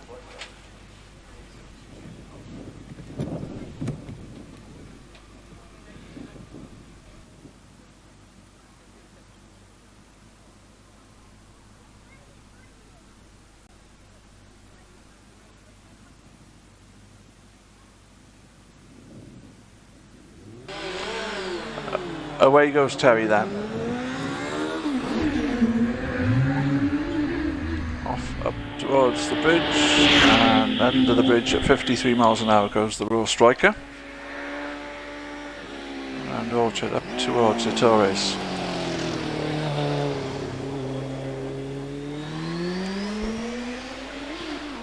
Just cleanly around there, and on up to Pardon he goes.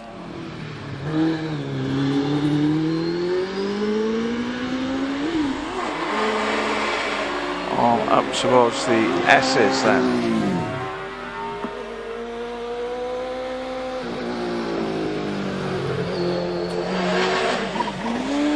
Another motorcycle engine machine, but this one a single seater, is Murray Wakeham in his 999cc OMS CF96. And impressive time, speed 80 miles an hour under the bridge. Terry Mould meanwhile does a 57.37.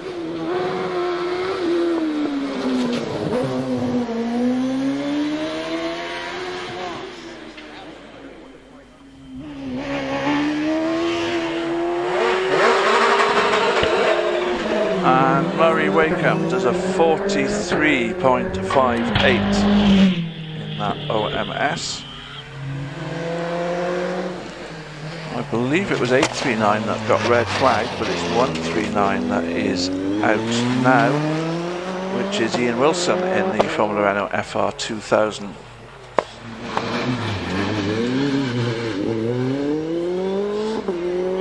Another good speed under the bridge, 76 miles an hour for Ian.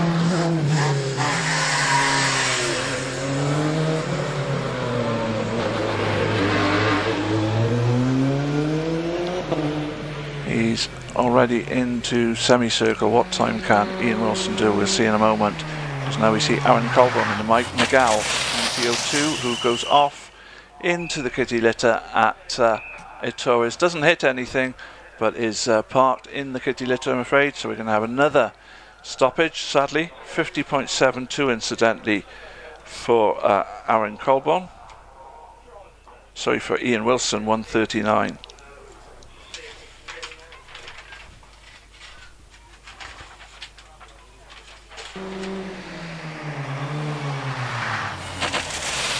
So just a bit of understeer really for the McGall, and probably going to need a little bit of help to get out to the gravel, and then a little bit of sweeping to be done, and then we'll get things back underway.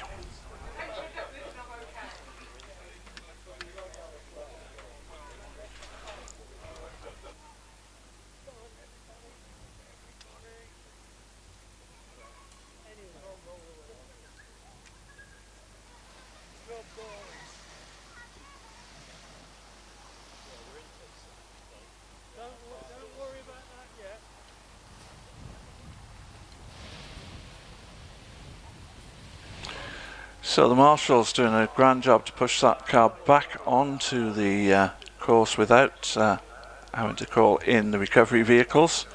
They will have some sweeping to do, of course, but if Aaron can get that car fired up, he should be able to get away and back down the hill fairly quickly.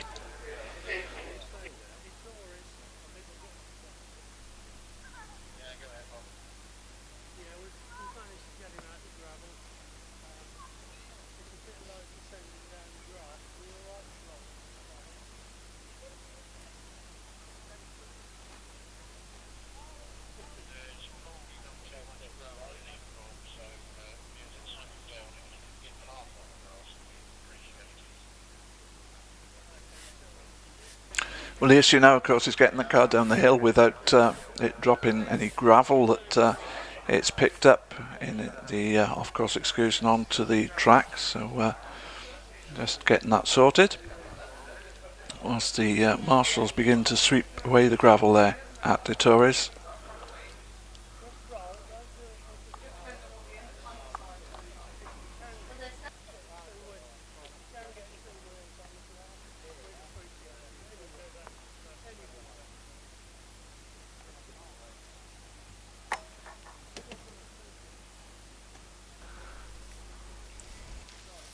So Aaron Goldborn and in that Miguel, sticking to the grass at the moment, and making use of the crossover. There are rumours that there might be use made of that crossover on events, or some events possibly next season, but that is still very speculative. We just have to wait and see.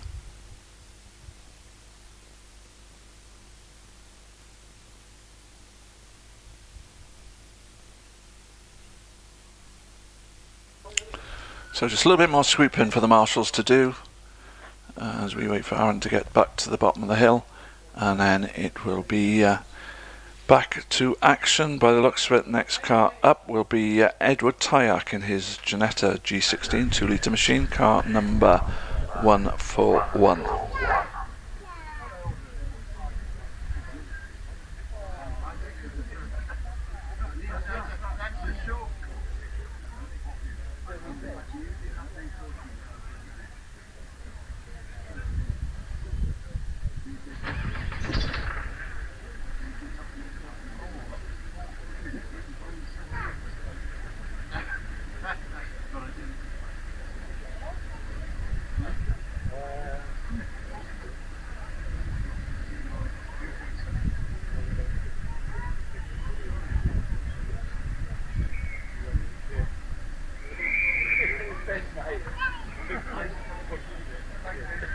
So we get the all clear from Torres, say that the gravel is cleared, the marshals are back on post, we're about to get things back underway.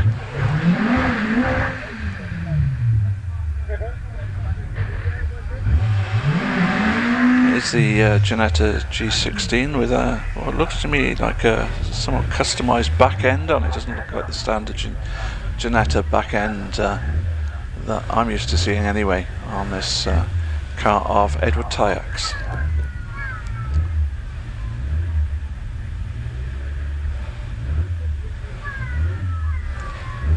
So we're just about ready, I think, to get things going.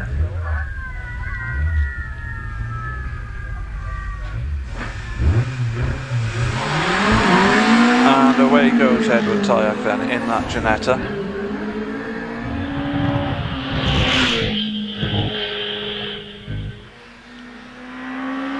Around Orchard into Torres.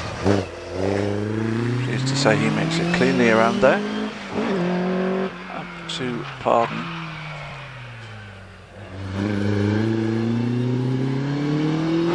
On up he goes.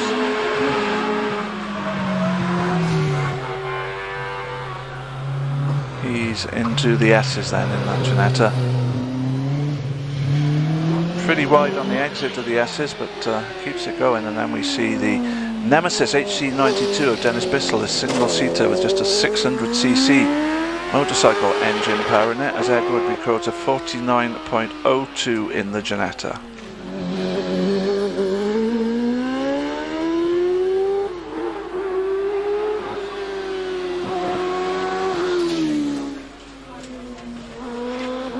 So Dennis Bissell in that Nemesis, coming through the S's.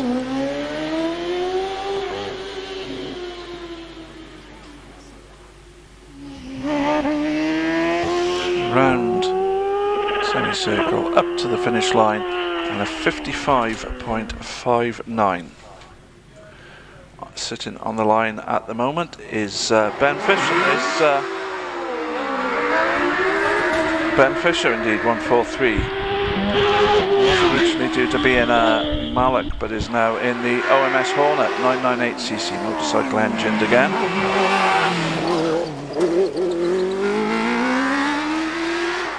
Still, as I say, we're in the Bugatti Owners Club Racing Cars Handicap. Just a couple more cars to come in this category.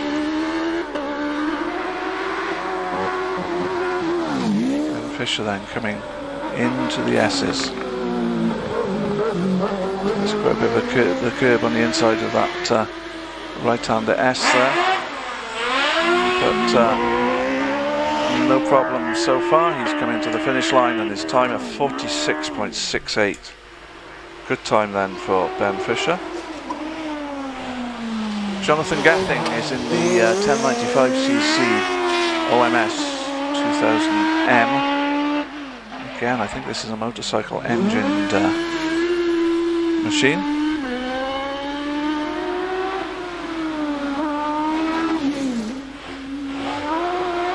He's into the S's, a little bit switchy through there, but out and on to semicircle he goes. And there, short sprint to the line, and it is a 45.03 as we see Edmund Burgess in the Gould GR55 2.5 litre machine. Edmund, who we used to see in a Type 51 Bugatti here at Prescott, is Gould built for HillClimbs, basically, the Gould today.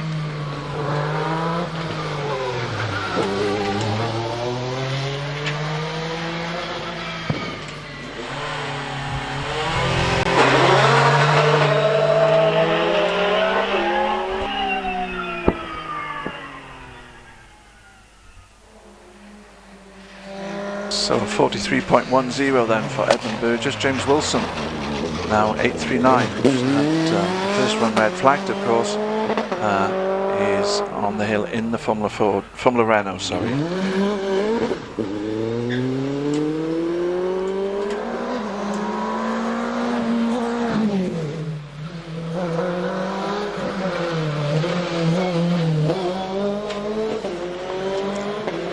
Wide on the exit to the last part of the S's there, but on he goes. And we switch classes again.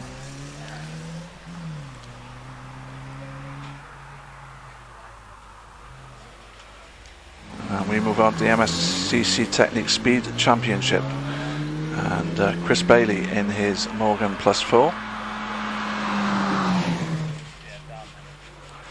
James Wilson with a 44.84.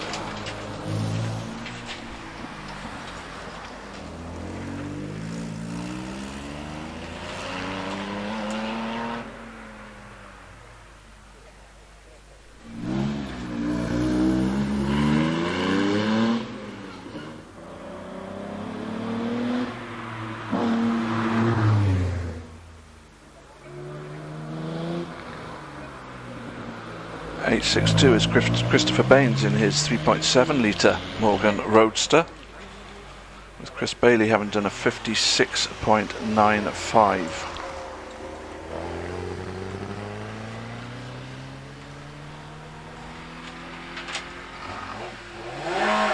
And we see the Morgan Series 1, just 1267cc, the car of George Proudfoot, Christopher Baines with a 54.05.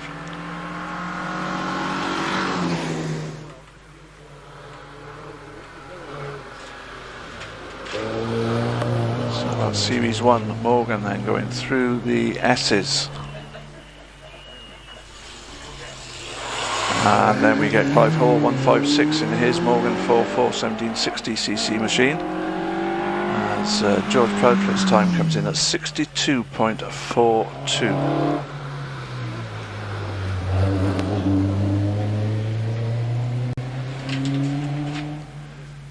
Clive Hall then on his way up to semicircle, and then we see Georgina Dean in the +8 Morgan, 3,947 cc's of V8 engine under the bonnet. That's Clive Hall goes to 53.27.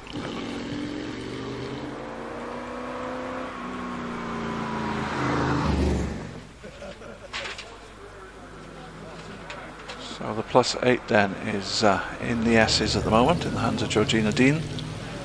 We're going to see another +8 in just a moment, but first we watch Georgina going around semicircle up to the line to record a time of 63.17 as that second +8 gets away.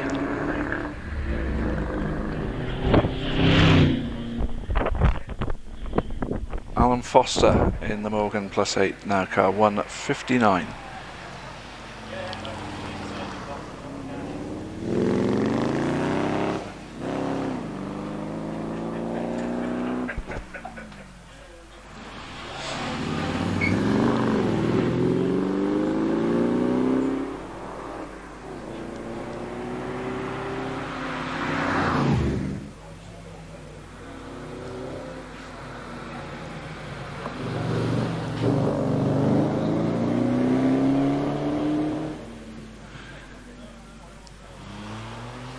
We see Tom Purvis in the Morgan Roadster Lightweight 3-litre machine as we get a 55.83 recorded for Alan Foster.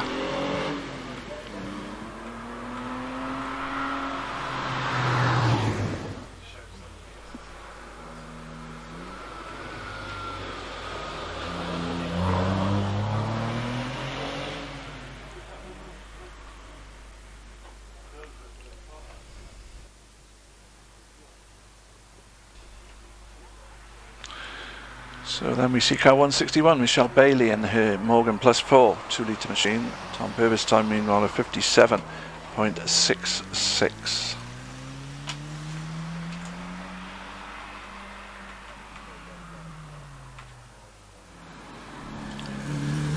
Chris Bailey already done his first time run, did a 56.95 in this car, of course.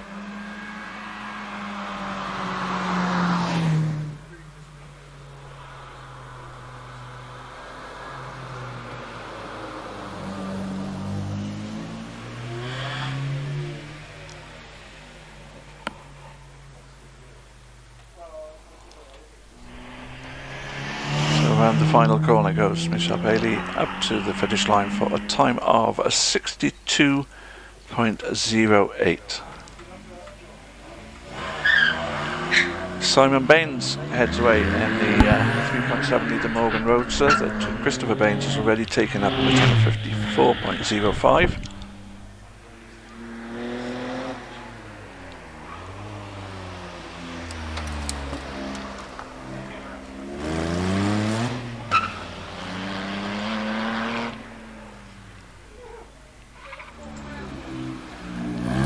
Comes around, pardon, into the S's.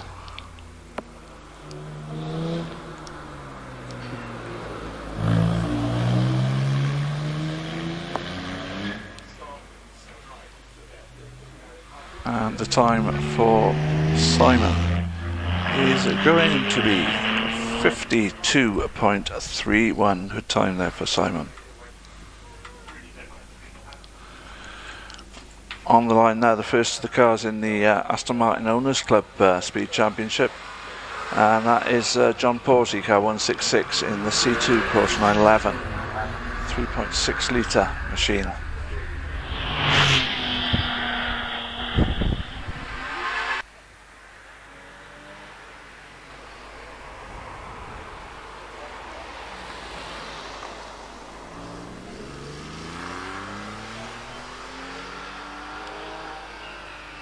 John Pawsey on the run up to pardon.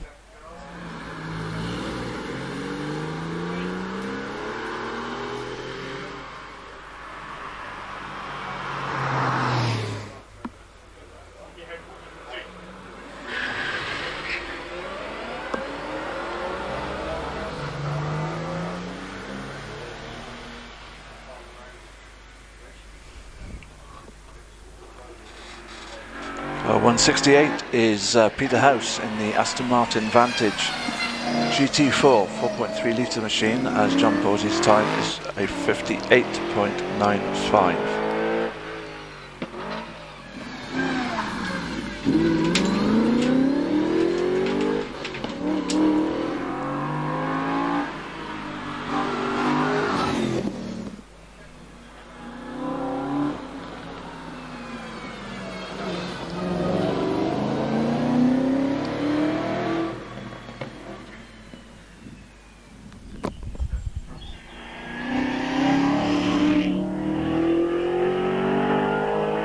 Finish banner with a time of 55.08 for Peter House.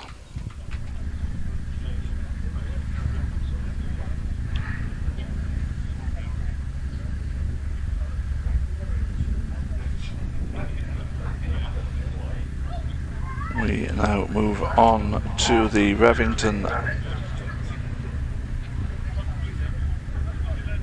Just double checking now, we're moving backwards in fact to the one remaining car in the MSCC Technique Speed Championship, and that's James Dean, car 163 in the Morgan Plus 8. Georgina Dean did a 63.17 in this car.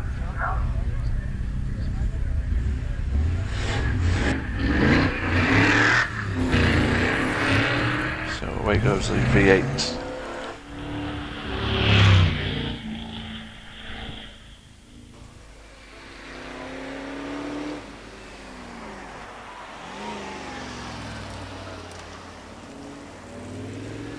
James gets around the Torres. On up to Pardon.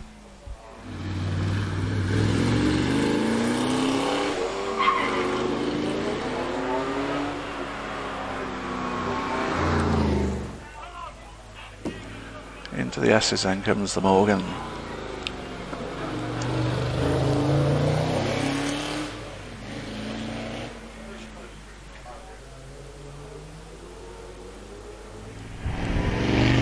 Round semicircle under the finish banner, and the time is of 56.87.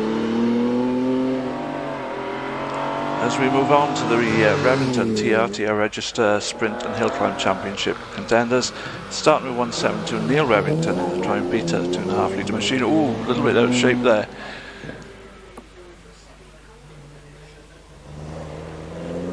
And we also see Philip Brown in the Triumph TR2 2.2 litre machine. Neil Revington sets a 53.57.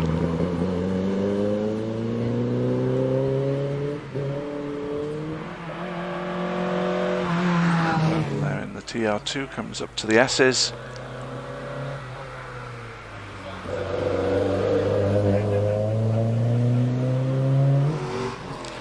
And we see the V8 engined Triumph TR7 176 of Rod Warner coming around Pardon.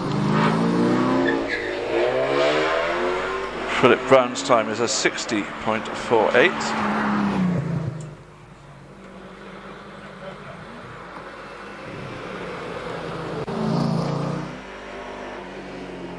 TR4 2.3 litre machine car 175 driven by John Blake going around the Torres now.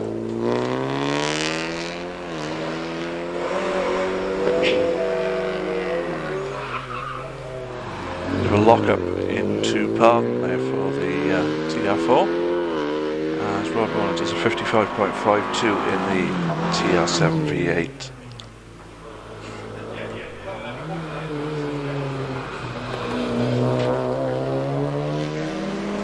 Blake and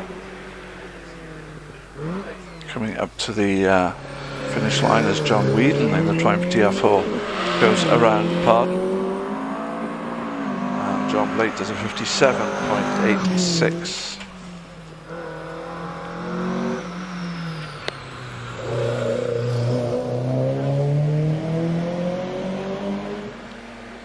Martin Payne is in the 2.5 litre Triumph TR6.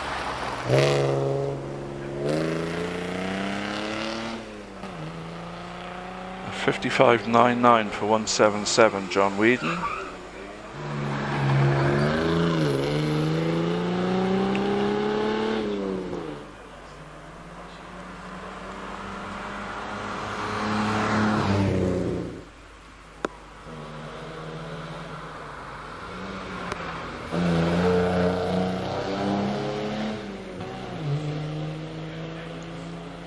Martin Payne coming towards the end of his run, and we see the second of our TR6s. This is the 2.6 litre version of Nick Smith, as Martin Payne does a 61.88.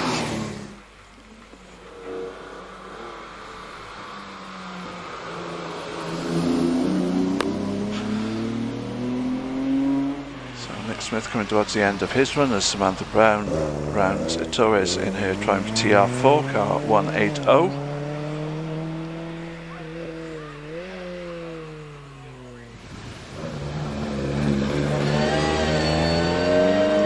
Nick Smith's time is a 54.60.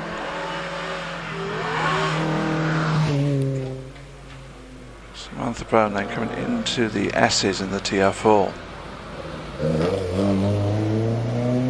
We're about to move on to the next class, in fact, which will be the Downton Motor Club Speed Championship, and there is the first of their runners. Car 185, Matt Webb in the 1330cc Austin Mini. Time for Samantha Brown is 63.46.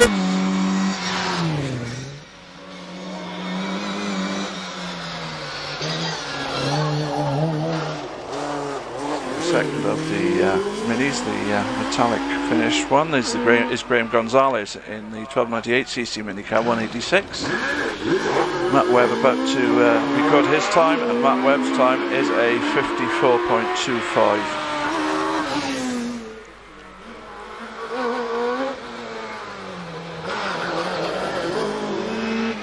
And we see Derek Kessel in Maguire Mini Compressed 1360cc machine, car number 187. Graham Gonzalez records a time of 51.63.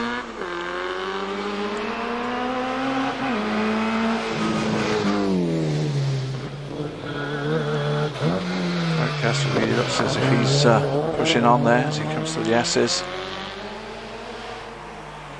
Simon Fox is in the Renault Clio 188 1400 machine as we wait for Derek Kessel's time to come in, and it is a 48.26. Simon Fox comes around Pardon then in the Clio.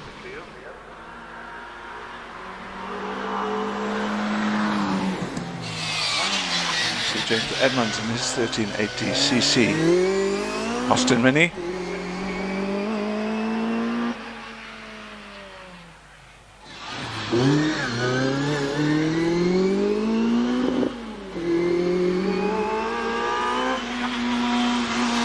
Simon Fox's time is a 60.32.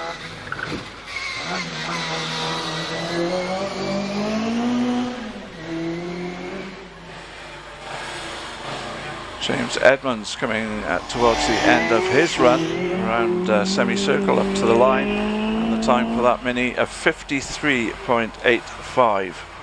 And we move on to the 500 Owners Association Championship, and we see Vic Dean, car 901, heading away in his Mark 9 Cooper.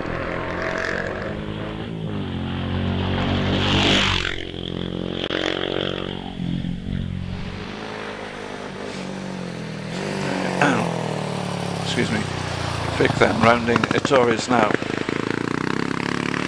in that Cooper.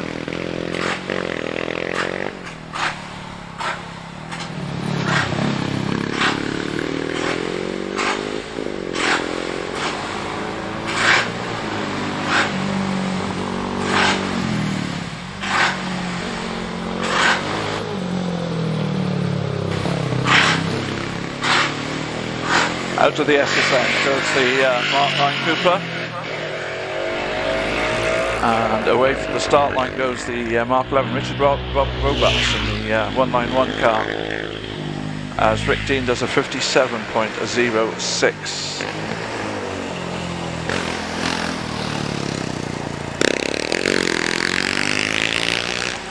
Richard then heading up towards Park, just keeps it off the grass.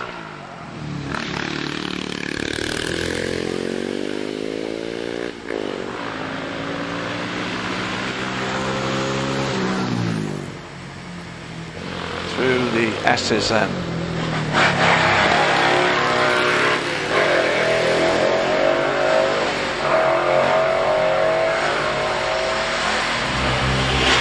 Now we see the slightly unusual Star Ride Mark 3 of Jan Knight, 53.94 for Richard Robarts.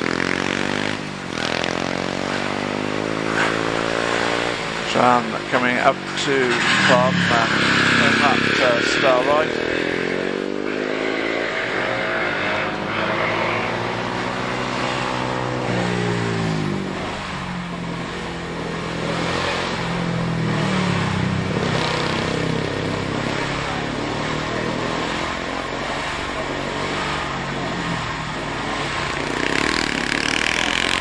As we see a red flag, unfortunately. Jan Knight does record a time, 55.43. It looks as if Michael Wood might be able to record his time as well in Toyota. And then we're probably going to have a break before we see any more cars going up the hill.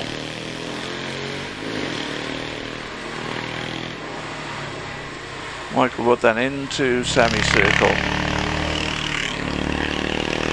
Up to the line, and it's a 58.99, and it looks like the red flags are in already, which is good news. And we can continue with the runs. This is the Mark 11 Cooper 194, the car of John Finley McIntosh.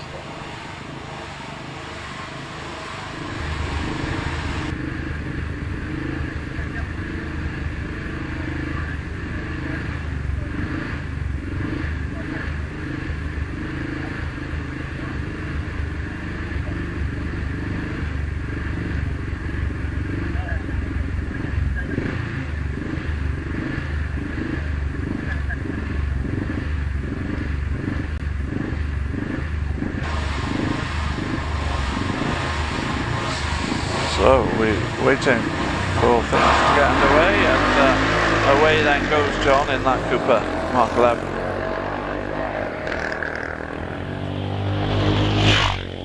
Under the bridge at 61 miles an hour then, on around Orchard, on to Ettores.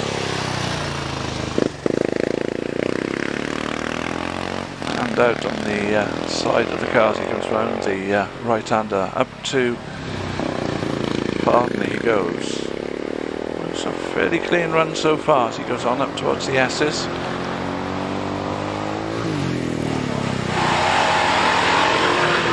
Into the S's he comes. Round semicircle. As we see Andy Rayner in his Mark 5 Cooper car 195. And the time 53.13 for John Finley McIntosh, the best time amongst the 500s so far. As Andy Rayner continues on up to Pardon.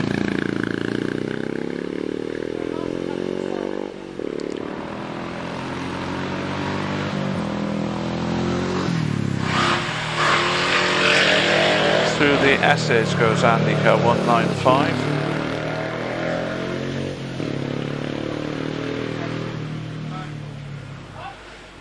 Car 196 meanwhile is the Creamer Special of Mark Riley.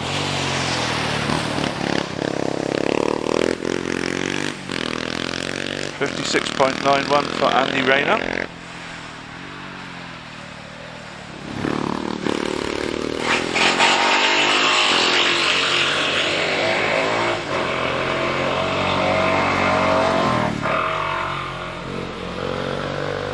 Riley just coming through the S's now. Bit wide onto the rumble strips on the outside there of the final section of the S. Max McIntosh meanwhile in his Mark 6 Cooper, that car 197 there, out of Ettores, and a 55.14 for Mark Riley.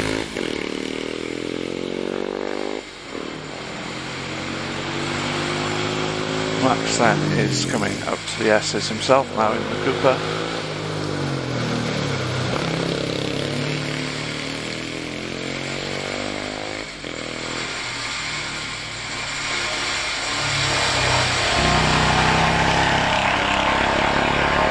To the finish line then with a time of 55.54, and next up we see the front engine to WHD F3 car of Timothy Densham, car number 198.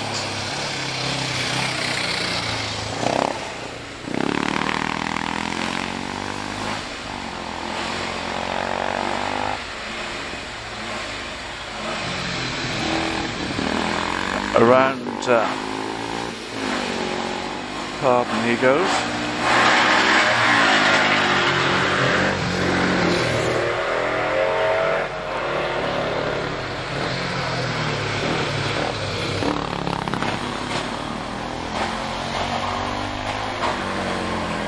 We see Charles Reynolds coming up to Ettores in the Cooper Mark 7 1100cc machine, this one, as we wait for Timothy Densham's time, which comes in as a 61.80.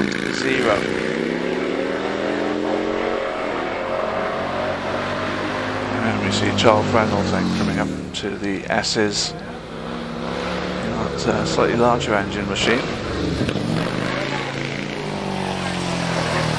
And we see Fraser Dean car 201, car that Vic Dean used at beginning of this class. Charles Reynolds, good time for Charles, 52.98. That is quickest, I think, of the 500s. Although he's, of course, an 1100. Fraser Dean then coming through, running very wide on the exit of the S's there, but stays on the tarmac. And we move on a class to the HRC Amaran Motorhome Speed Series, as Fraser Dean records a 54.10. Peter Houghton is in the Morris Mini Mark II, 1275cc car 205 on the hill at the moment. After which our lucky raffle winner is going to get a run up the hill in that remarkable McLaren M12. Quite a special prize as Peter Houghton completes his run and records a time of 62.60.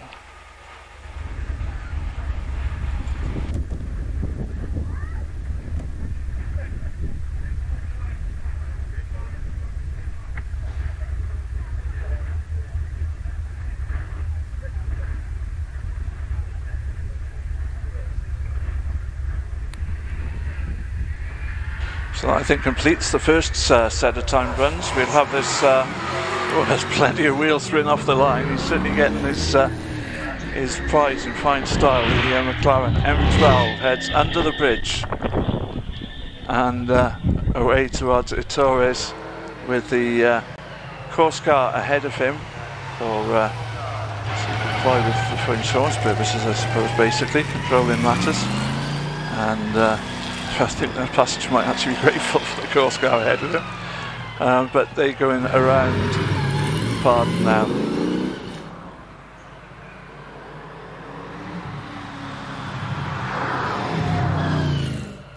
And yeah, it's a pretty unique experience to take a run in one of these cars, even if it is being paced by the course car.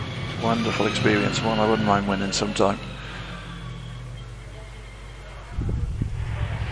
And he goes around semicircle, I'm sure all too quickly for the prize winner.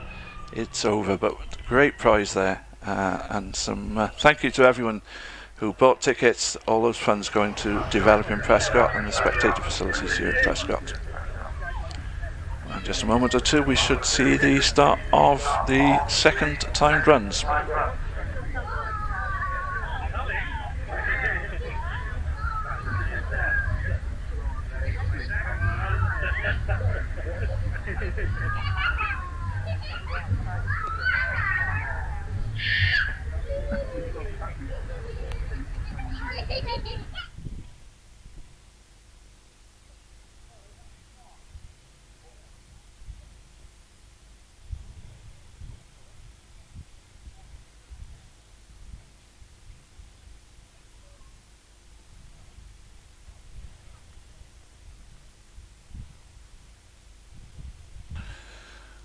Well, if you aren't here and have already felt it, you will see that unfortunately it looks like we have some rain falling at the moment. Hopefully it's not going to come to too much though.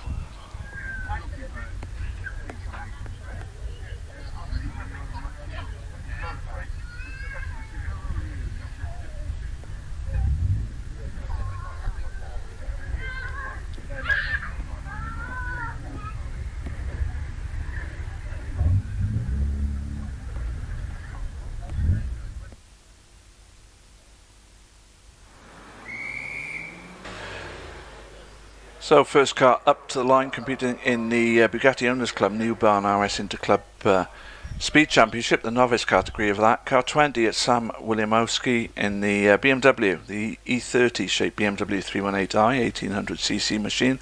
Did a 57.10 on his first run.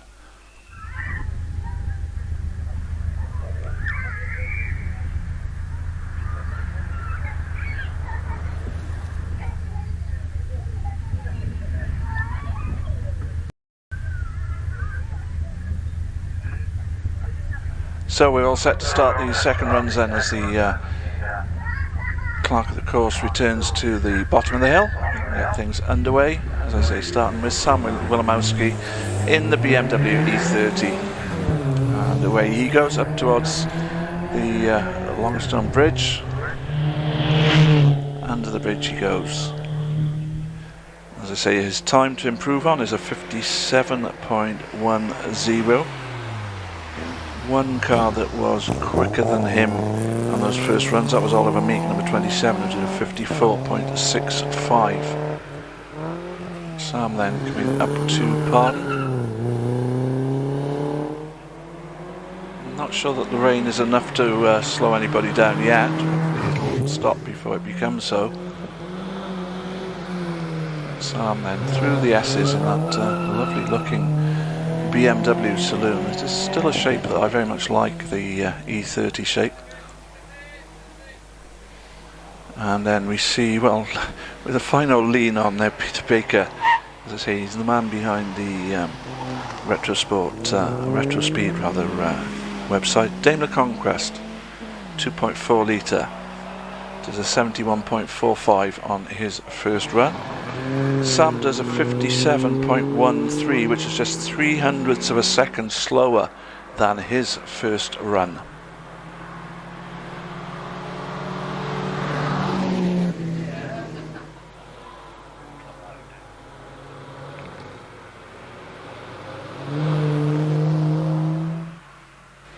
So we see Tim Stokes in the Suzuki Swift Sport 1600 car, number 22.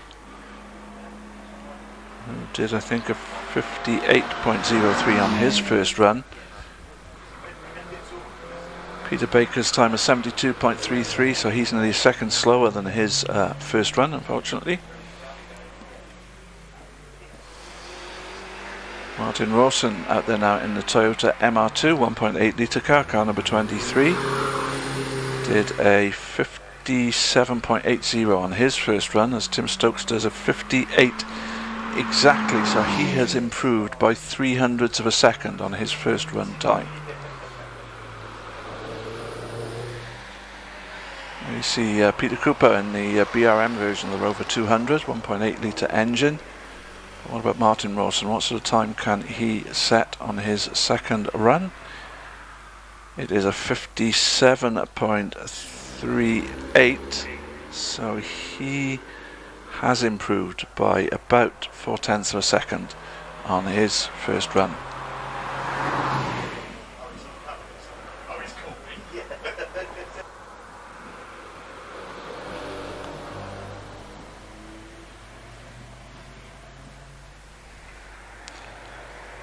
Malcolm Evans there in the Toyota Yaris car number 25. Peter Cooper does a 61.84, so that's about half a second slower than his first run. So Malcolm Evans comes away from Pardon on towards the S's. There is the Toyota, the GR, the Yaris GR.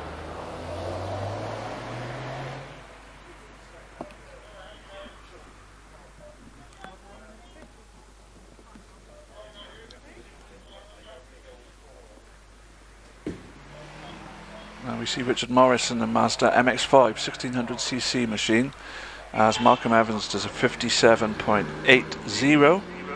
So again, 300 seems to be the magical figure, because he's 0.03 of a second slower than his first run.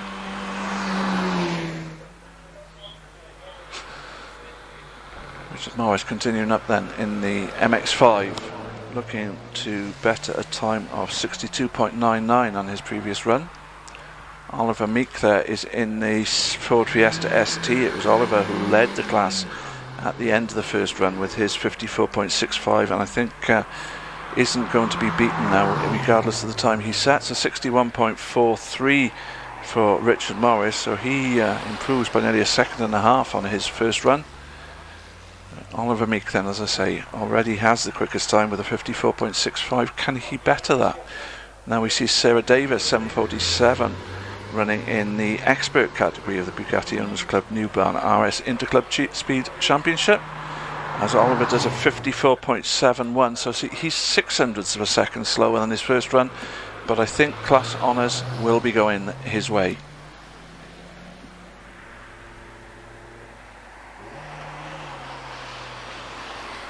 Peter Hawkey there, car 743 in the Renault Clio RS 200 machine. 56.48 is Sarah Davis's time. She improves her time then by over a second.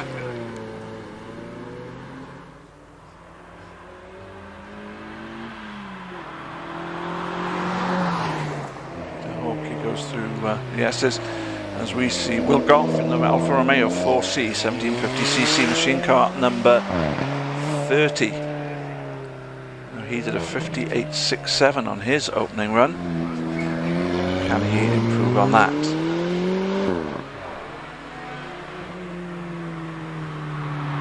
Peter Hawkey significantly slower, nearly a second slower in fact than his first run there.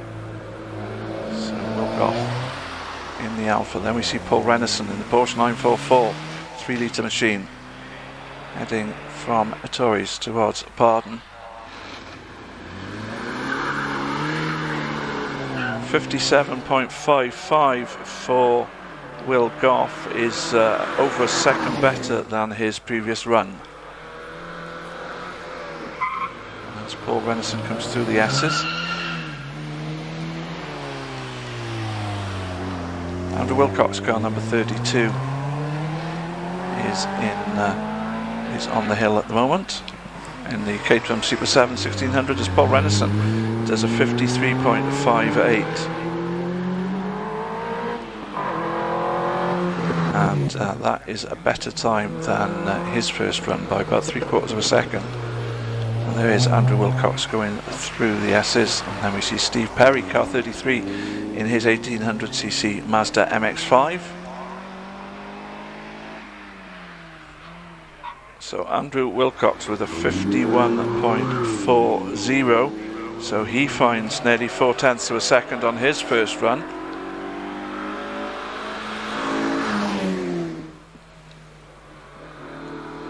We see Steve Perry coming through the S's in that MX-5. A little bit wide on the exit, and we cut to the Ginetta G20 34, John Brunner. John's time was a 59.80 on the previous run. Steve Perry does a 58.85, so he's about 2/10 slower than his first run. There's the Ginetta of John Brunner, 34, going through the S's at the moment. Ian Beattie just coming around to Torres in that fabulous Jaguar XK 120. Car number 35. 56.87 for John Brunner is a big improvement, very nearly 2 seconds, I should say, quicker than his first run.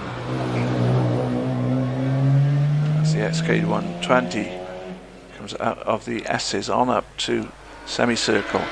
Then we see the Porsche Cayman GT4 of Richard Snow, car number 36.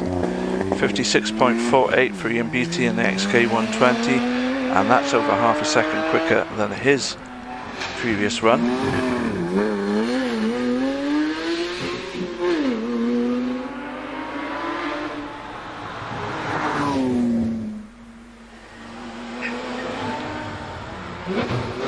Richard Snow there coming through the S's.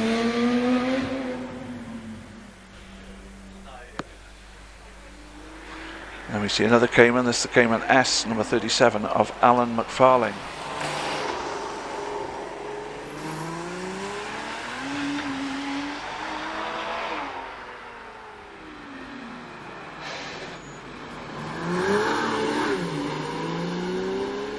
Richard Snow's time a 50.90, so he picks up 4/10 on his first run.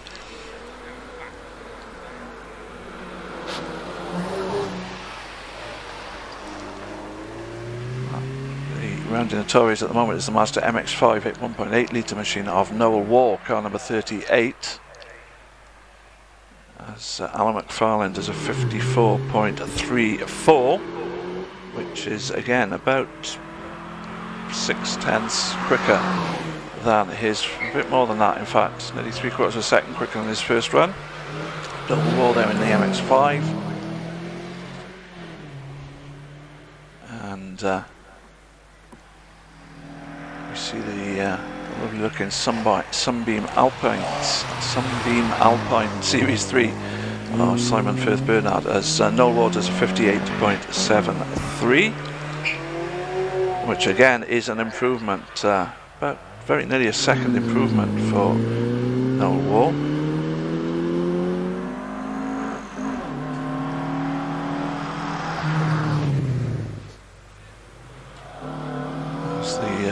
Sunbeam Alpine comes through the S's, and we see the BMW 318IS. This is the car of Ben Wilimowski.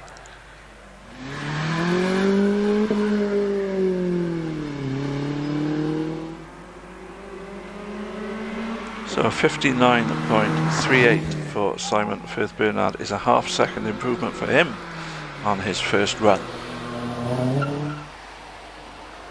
Rob Guttridge rounds Ettores in the Renault Clio RS.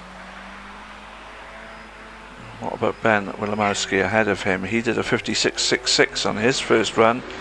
Can't match that, in fact does a 57.15 on this run.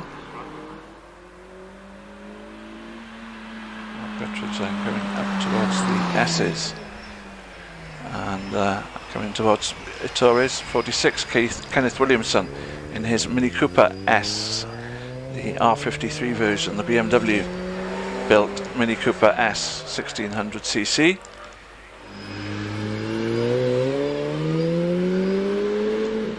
Rob Guttridge's time in the Clio is a 68.70, so he obviously had a problem somewhere along the line, because he's dropped over 4 seconds on his previous run. Alex Risk has just come out of Ettores in the Alfa Romeo GT Junior 1600, car number 48. Kenneth Williamson does a 59.49. That compared to a 58.82 on his previous run. So we see just rounding Ettores is Richard Durant, car number 49 in the Mazda MX-5. That's an 1800 machine. Big lockup into Pardon, but he's got away with it by the looks of it. Alex Risk does a 58.25 in the Alfa Romeo, so he's found 2/10 on his previous run. As Richard Durant is coming through the S's in the MX-5. Colin Davis in the Ford Fiesta ST2, car number 47, is just rounding Pardon, looking to improve on a 57.67 on his first run. Richard Durant does a 61.73, so he's found over half a second, very nearly 3/4 of a second in fact. Maggie Richards is rounding Orchard on towards Ettores in the Renault Clio RS. Here, well, let's look at Colin Davis first, because he's just done a 57.90, so he's about 1/4 of a second slower than his previous run. Maggie Richards is looking to better a 59.12 as we are about to move on to the Bugatti Owners Club Fassi Classic Speed Championship for pre-77 saloon cars. And there is the first of those, Lee Carter in the Fiat Abarth 695.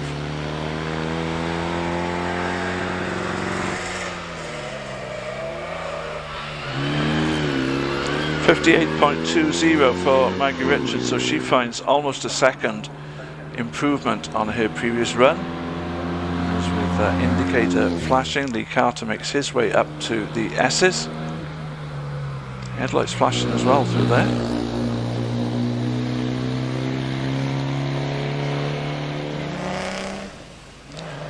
Alistair Clark, car 50 in the Triumph Vitesse Mark II 2-litre machine, comes to Pardon, 64.87 for Lee Carter, so he improves by about 0.3 of a second. Alistair Clark is looking to better a 70.52, I think it was on the previous run. And then we see John Louch in the Aston A40 Farina, 1400cc machine, rounding Parton.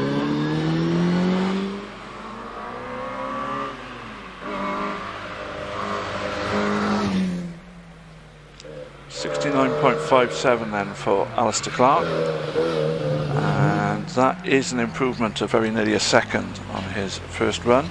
The Torres at the moment is Peter Hall in the Fiat Abarth.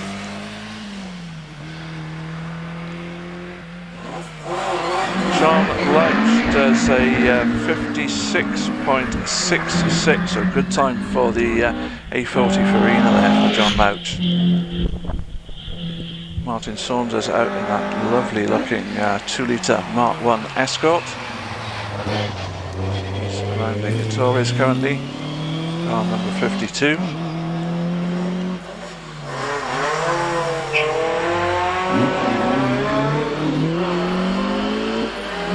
Peter Hall coming close to the end of his run in the Fiat Abarth.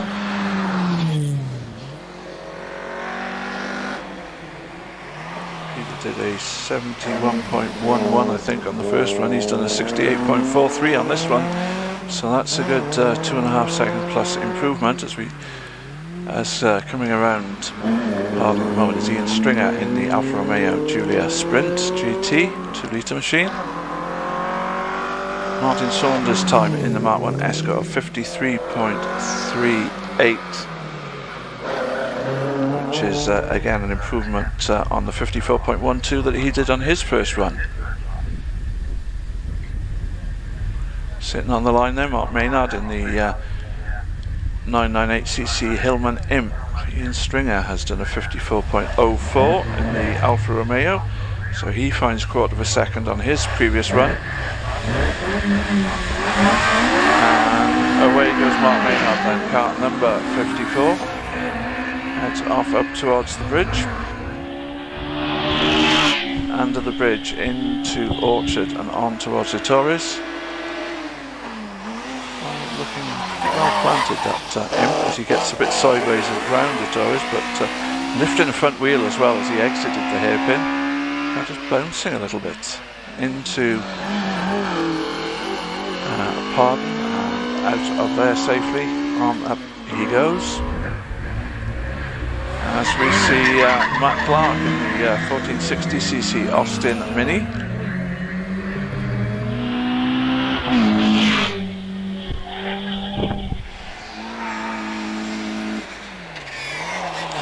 Matt Clark then heading into Torres now, around the Torres. Mark Maynard meanwhile has done a 53.44 in the Imp, and that is significantly slower than the 50.69 that he did on the first run.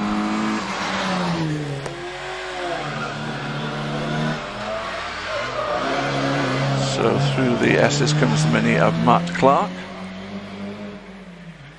The other car on the hill at the moment is the Fiat Abarth of John Barber, but Matt Clark coming up to the line and does a 50.56, a good time, and that could quite possibly be a class winning time there for Matt Clark. So John Barber there in the Fiat Abarth 850 Nürburgring, 1050cc in fact, rounding Pardon.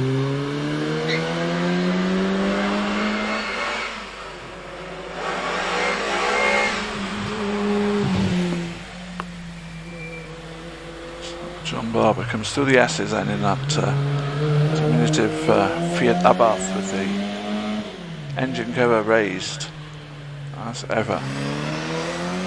Andy Clark is heading up towards Pardon in the 1430cc Austin Mini, car number 57, as John Barber records a 64.47, so he finds very nearly a second on the 65.38 that he did on his first run.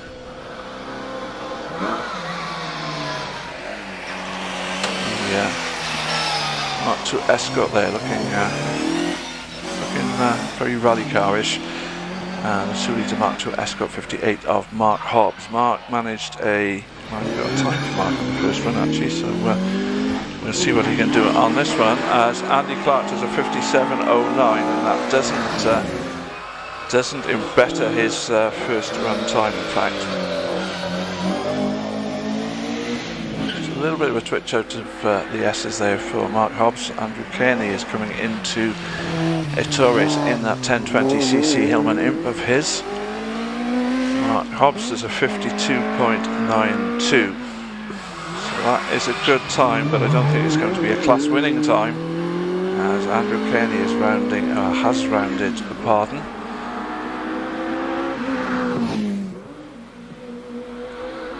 Sort of bluey grey on him. He's out of the S's now. Brian Ashley, meanwhile, in the Austin A35, coming up towards pardon at the moment. Lovely little Austin safely around there, as Andrew Kearney does a 54.07 and finds over a second improvement on his first run. And Ashley comes to the S's.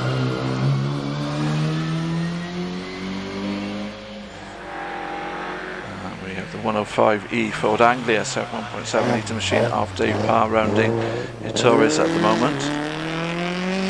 Brian Ashley does a 56.59, so he picks up about 0.9 of a second, 0.9 of a second on his first run. Dave Parr is going through the S's now in the Anglia.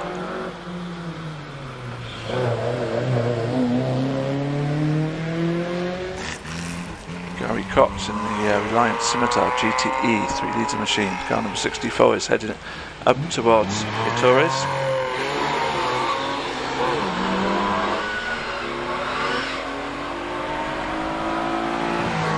So a 56.48 for Dave Parr, so that's about 1/10 of a second quicker than his first run. Dave Fripp is in the Fiat Abarth 695. Carter used the car a little bit earlier, of course. Gary Cox in the Reliant Scimitar does a 53.85, and that is 1/10 of a second slower than his first run. What can Dave Fripp do to improve his first run, which was a 63.74, I believe. The A40 Austin Farina of Steve Louch goes around pardon.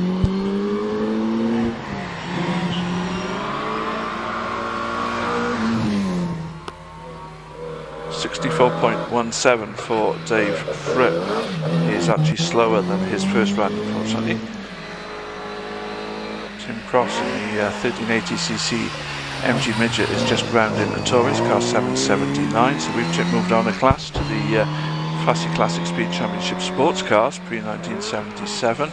Steve Louch in the A40 does a 55.08. He's picked up about 7/10 of a second on his previous best, or his earlier run. Tim Cross, though, in the Midget is coming into the S's. He did a 56.89 on his first run.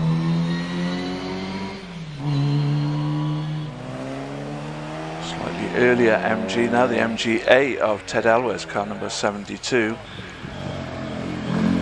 as it's a 56.01 for Tim Cross, so he's picked up very nearly 8/10 of a second compared to his first run.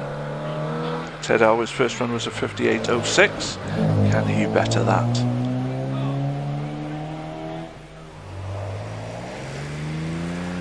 Ian Steinburn in the coupe version of the Renault Reliant Scimitar 3-litre machine. He's going around pardon at the moment, and suddenly there's quite a bit of smoke off the one back tyre, but I don't think it is an issue. Ted Elwes does a 57.12 to find very nearly a second improvement on his first run. as Stephen Akers comes around Orchard in his Lotus Elan S1 GTS. 300cc machine, of course. Ian Steinman then a 56.26 in the Reliance Scimitar, so he is significantly slower than his first run. Sorry, I'm looking at the wrong place. 56.26. 56. He's not significantly slower, but he is about a tenth of a second slower.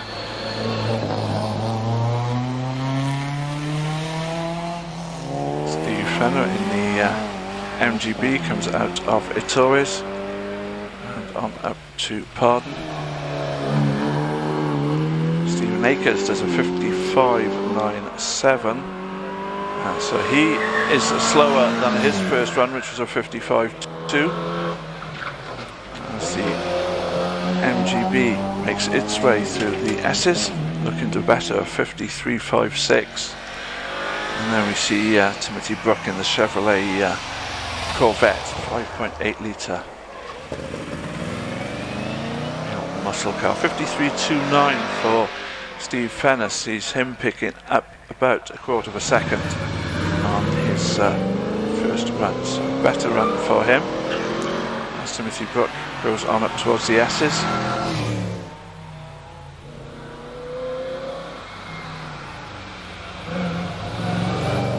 Corvette is out of the S's now, on up to semicircle. There's Buck meanwhile into Ettores in the Lotus Elan S4.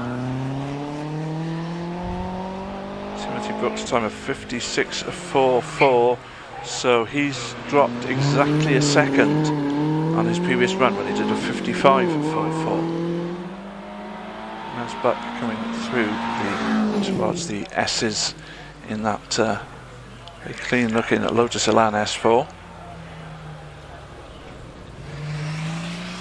We move on to the Fassi Classic Speed Championship Sports Racing and Racing Car class, as the Elan has stopped unfortunately on the hill, so mechanical problem by the looks of it for Les Buck in the Lotus Elan is going to bring out the red flags. So Jeremy Rivers Fletcher in the Triumph Special single seater is going to be red flagged and will have to take a rerun.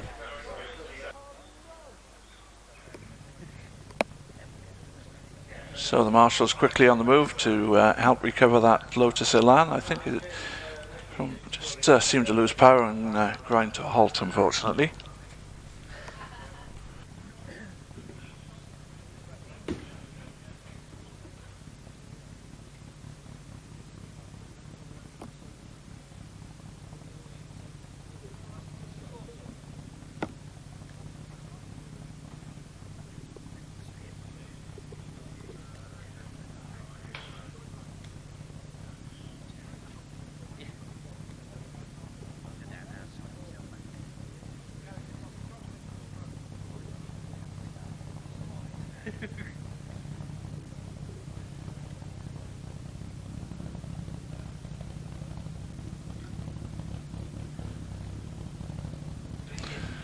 So the Elan just rolling back down the hill. I'm sure he'll find a point where he can turn it around and come back down.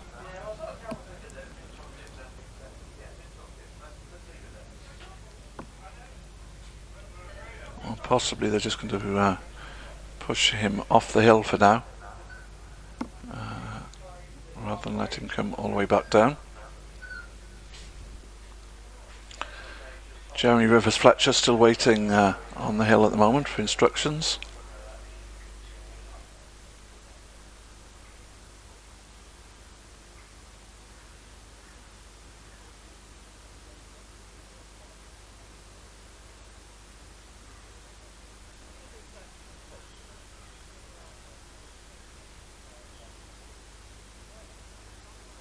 Well, another nice message from the Classic Mini Garage. Great footage. I've been up Prescott a few times in my Mini. It's a great climb. It certainly is. Must admit I've never tackled it in anger. I have been up it, but not in anger, and I really must do it one day. There are some driving days that you can bring your car along to, and you'll find more information about those on www.prescotthillclimb.co.uk.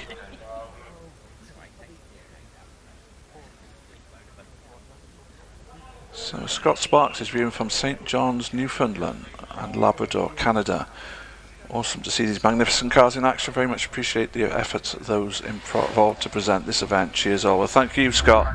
I'm really pleased that you're enjoying it, and stick with us. From Canada we head to the Canaries, Lanzarote, and Isidro Perez says hola from Lanzarote. Hola to you as well, Isidro. Good to have you with us. So we're back underway. Martin Jones in the Elva Mark 7 1600cc car. Car number 86 is away. He did a 50.34 last on his first run. He goes around Torres. Lovely looking little sports racer that Elva. He's only got Jeremy Rivers-Fletcher in his class to compete with, but I'm sure in hill climbing the thing is you're always competing against yourself as well. You're looking to set time, set a time better than your last time.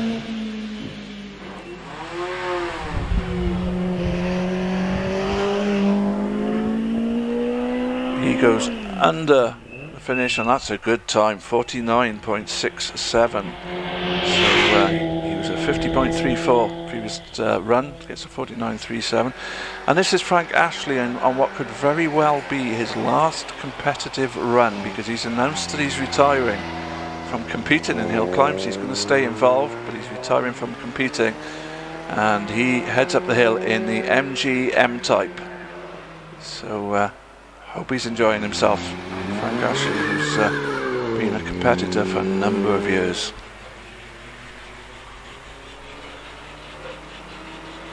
We are now in the Bugatti Owners Club Handicap 347 class, of course.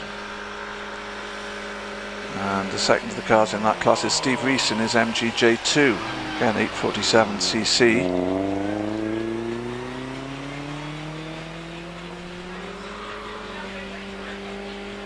Steve Reese is heading up towards Pardon at the moment.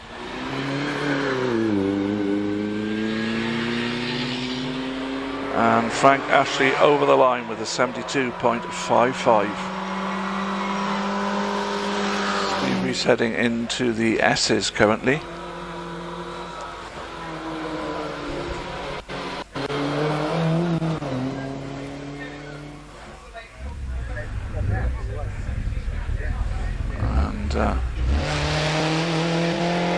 Also on the hill at the moment, the Riley Special 1500 of Christopher Tabor. He's going around Pardon now, car number 94. 72.80 for Steve Reese is an improvement of a full 2 seconds on his first run. Chris Tabor there in the Riley Special did a 60.22 on his first run, as we see Ben Cross coming around the Torres in the MG Midget. 61.10 for Chris, so drops about 9/10 on his first run. Can't improve his time, unfortunately. As Ben Cross goes up towards the S's in the MG Midget, a 1400cc Midget, then heading towards the S's, and through there he goes, exiting the S's, goes on towards semicircle. As around the Torres comes Jeremy Rivers-Fletcher on his rerun after being red flagged on the previous run in the Triumph Special, car number 85. Bit of a lock up into Pardon for him. Ben Cross does a 54.92.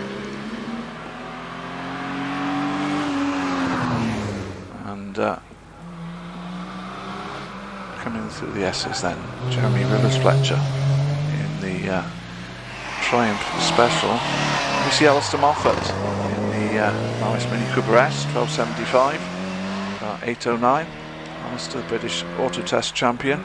54.19 for Jeremy Rivers Fletcher is an improvement over a second and a half on his first run. Alistair Moffat is currently heading up towards the S's. That very smart looking Mini Cooper S. A little bit wide out of the last part of the S's, but keeps on the tarmac. Rounds semicircle up to the finish line, and he does a 55.35, which is an improvement on his 56.10 on the first run. We're now incidentally in the Bugatti Owners Club Saloon Handicap class, as we see Zoe Shearman in her Toyota Yaris GR 1600 car number 97 coming up the hill. Comes out of the S's. As up towards Pardon goes Tom Mogirossi in the Renault Twingo 1600cc machine. 53.37 for Zoe Shearman is an improvement of over a second on her 54.41 on the previous run. Tom Mogirossi in the Twingo is currently going through the S's.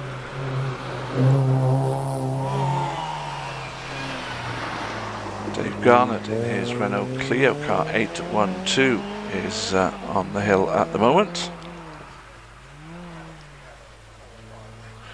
Tom Mogirossi with a 57.27 and again an improvement because his first run was a 58.11. Dave Garnett then is in the S's in the Clio.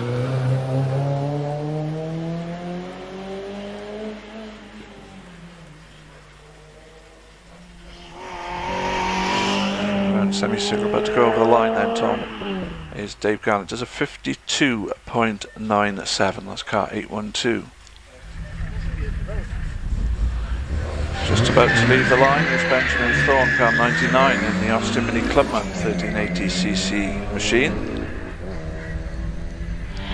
He did a 57.73 on his previous run. He heads up towards Torres, rounds that long right hand, and then is just a quick dip down and then on up towards Pardon.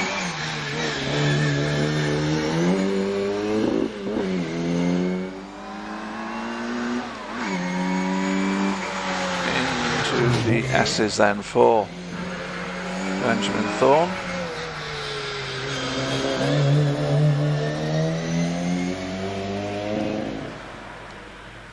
Phil Fisher is coming up to Torres in his Subaru Impreza WRX, car 100. As Benjamin Thorne sets a 56.85.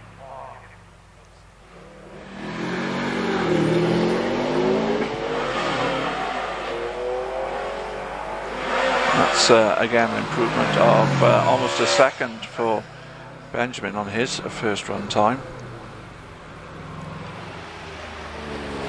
The 6R4 lookalike, the Rover Mitsumetro 6R4 replica, car 101 heading up towards Pardon.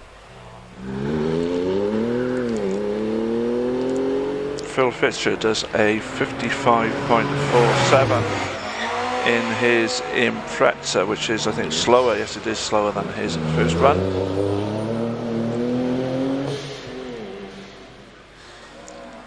Peter Knight's in that Mitsumetro is about to come up to the line. There's a 49.56, and that is a big improvement, 5-second improvement, and in fact, for the moment at least, I think gives him the class lead as Mark Linforth makes his way up in his 2-litre Mark 1 Escort. He's going through the S's at the moment. 102. Did a 49.68 on his first run. Can he better that as he hangs the tail out once again? No, he can't. He does a 50.22, unfortunately for him. Paul Tevitt in the Rover SD1 rounds Torres. Paul did a 58.92 on his first run.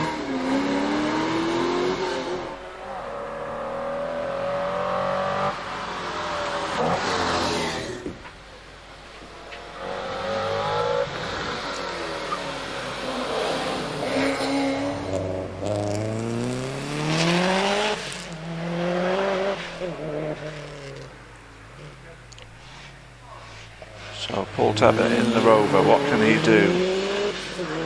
He does a 58.45. So he has found half a second, I think. Yes, he has found half a second as Thomas Tremolo in his Impreza comes up towards the line to set a time of 52.82. So he's about 3/10 slower than his first run. As we go back just for a moment to the pre-47 class, Leslie Gorton in the Austin 7 Ulster, who did an 83.05 on his first run. He's just rounding, or coming out now, of Harden. Just below, going in towards the Torres, is Piers Thin in the Austin Mini Cooper S. Ooh, just a little bit out of shape around there, but really pushing hard in that 1293cc machine. He's out of Pardon now. And he's heading up towards the S's.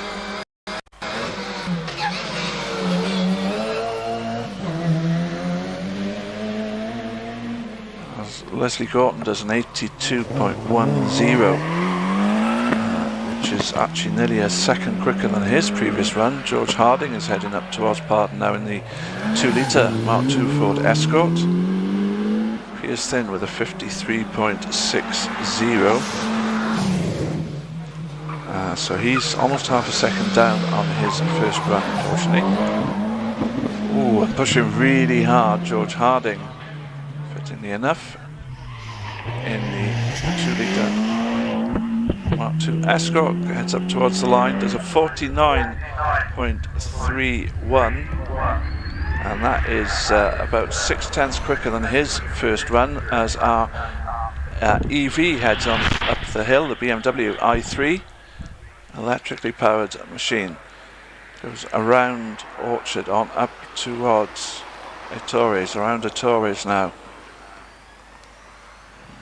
Very planted the way they handle these little i3s. Quite a bit of weight and low down in them, of course, because of the battery packs that they have to carry. But Ross Lamas in the i3 continues his way up. His time was a 57.75, I think, on the previous run.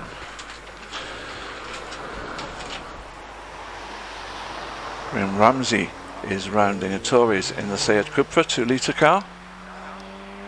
What about Ross Lamas's time? 55.87 for Ross. So he drops about a second compared to his first run. He's about a second slower on this second run, as the Seat Cupra is going through the S's at the moment.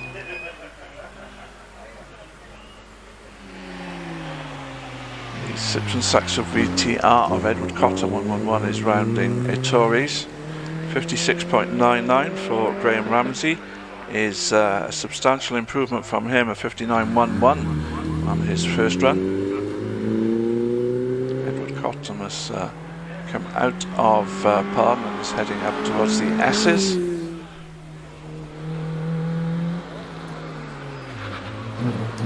The car on the hill at the moment is Edward Cotton as he goes up towards semicircle.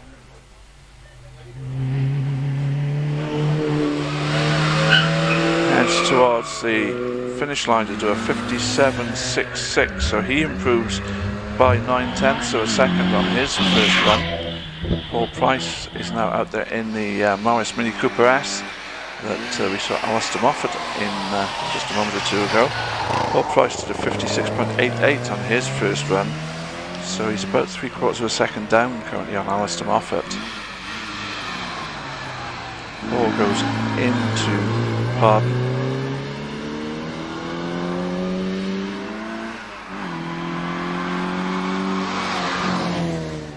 And many then coming through the S's at the moment.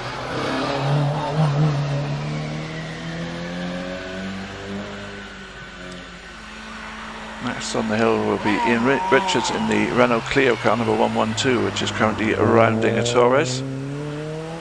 56.55 for Paul Price, so he's picked up about 0.3 of a second on his first run, but he's still a couple of tenths slower than Alistair Moffat in the same car.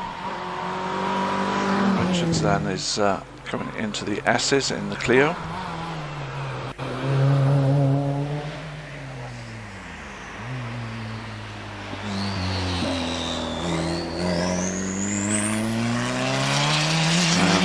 We have the number 40 car of Tim Jeffrey, the Alpine GTA, running up the hill at the moment. Tim runs in the New Barn Interclub Speed Championship Expert category.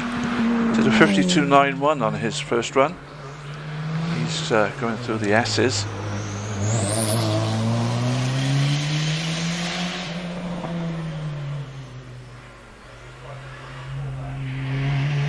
Around semicircle on to the finish, and a 53.28, so not quite as quick as his first run.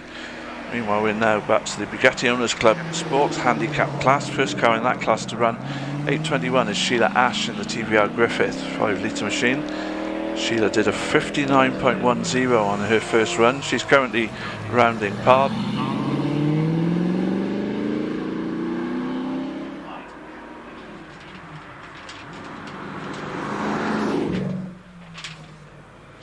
So into the S's goes the TVR Griffith.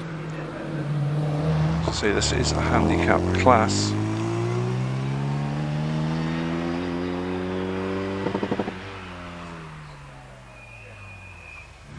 It's the MGB GTS of John Cavendish around Pardon. Sheila has found a little bit of time, I think. Yeah, 58.30. She's picked up 8/10 of a second, I think, on her previous best. Oliver Chilton is in the silver Mazda MX-5 car 116, which is going into Pardon at the moment. 56.95 for John Cavendish is a big improvement, because he did a 58.39 in the previous on the first run. Keith Thomas is coming into the Torres in the Buckler Mark 5, just 172cc car 118 there. Did a 65.35 on his first run.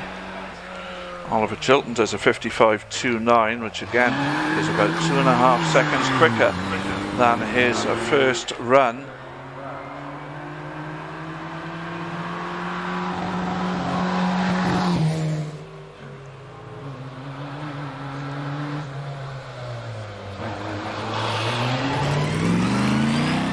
Marks, having completed his chauffeuring duties, car 119 in the McLaren M12, is now doing a competitive run, car 119, whose previous best was a 45.80. Keith Thomas in the Buckler does a 64.51, so he is nearly a second quicker than he was on his first run.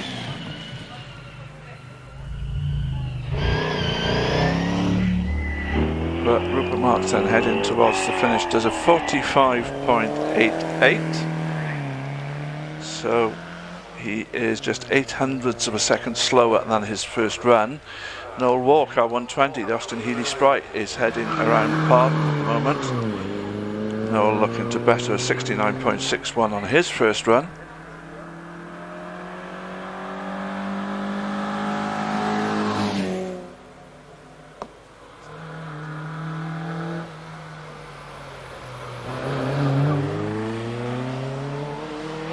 Thomas is exiting the Torres on up towards Pardon in the TVR Vixen 1800cc machine.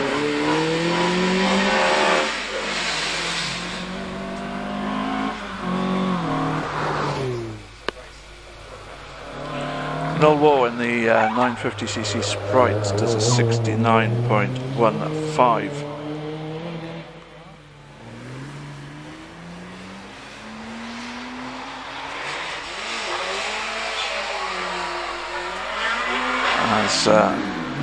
Grant Pratt's car 128 has just rounded pardon, in the Porsche Cayman S.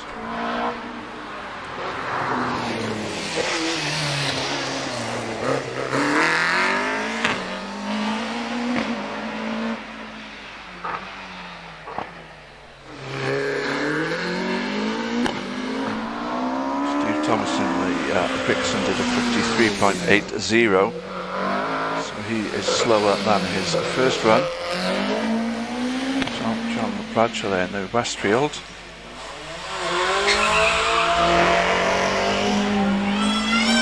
Grant Cratchley does a 58.29, so again he is nearly half a second slower than his first run. Ian Sargent is out in the Opel Tigra and coming up towards, coming around the Torres in fact.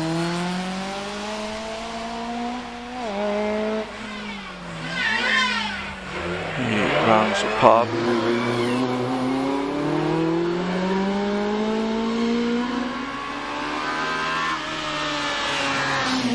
John Bradshaw improving his time. He did a 45.96 on the first run. He's just done a 44.64 on his second run.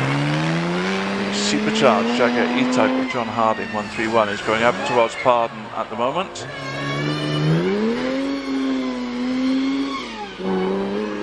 The Opel Tigra does a 53.72, again an improvement from a 54.05 on his first run.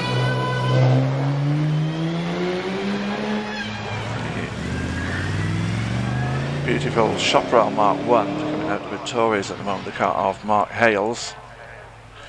John Harding in the E-Type has just done a 49.78, which is an improvement of over a second on his time from run 1.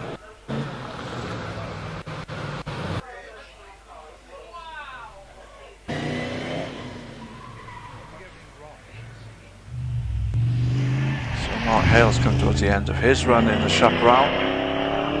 Does a 52.73, so he is slower by 0.4 of a second than his first run. Meanwhile, we see going off the line Peter Ash in the TVR Griffith 500. Peter did a 56.17 on his opening run.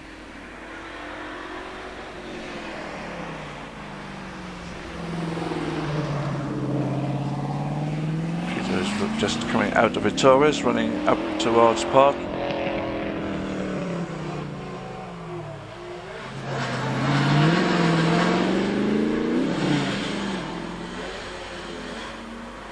On up towards the S's, then goes the TVR Griffith 500.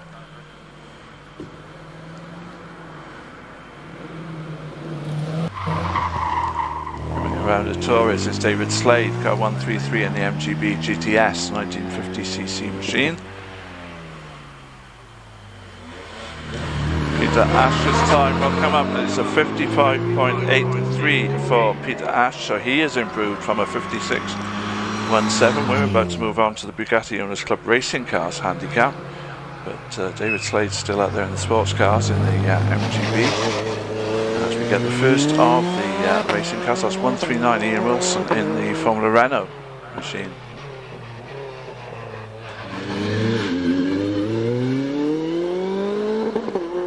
Ian did a 50.72 on his opening run, as David Slade records a 57.09, so he's found exactly half a second on his first run. It's quicker on run 2. Wilson then in that single-seater coming up towards the line as we see the Royal Striker going around the Torres Terry Mould. 50.51 for car 139 is a slight improvement, a couple of tenths of a second on his first run. Terry Mould heads up towards the S's in the Royal Striker.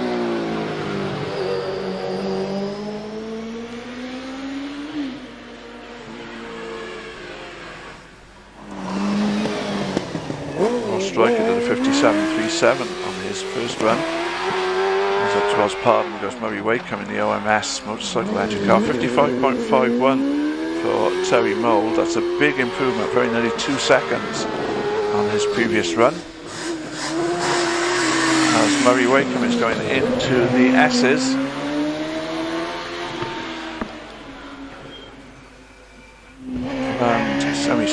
towards the finish, then goes the OMS, and a time of 43.41.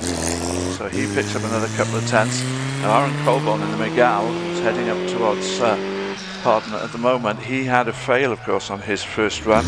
He needs a time to count on this run.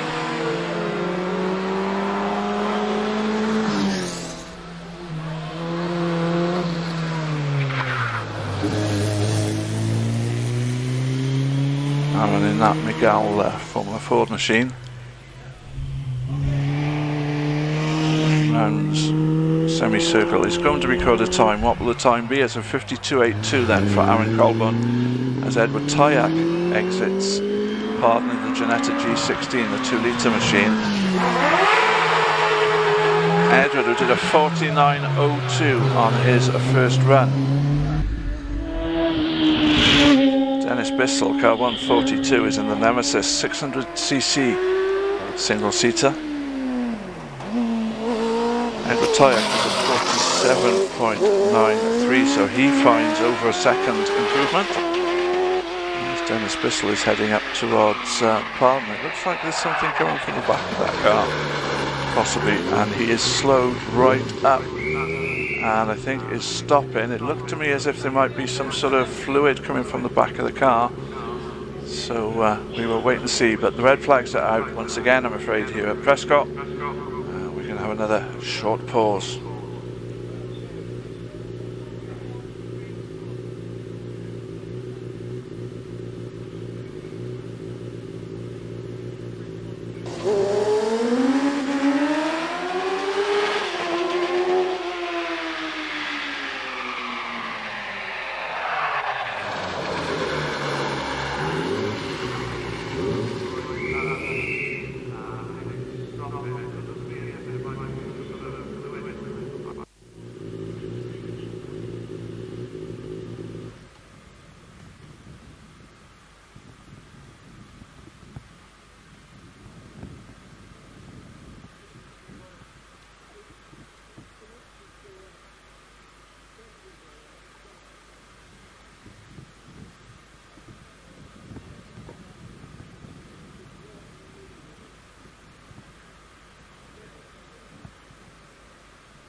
Apologies for the short break in commentary there. We're back with you now, and already completing a run after the red flag. Ben Fisher does a 46.80, so that's slower than his first run.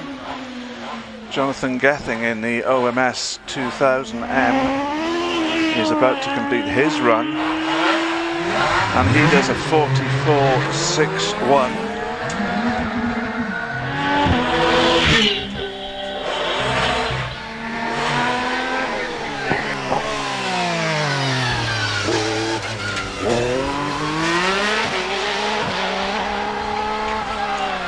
Meanwhile, Edmund Burgess is on the hill in the Gould GR55, 2.5 litre machine, car 146.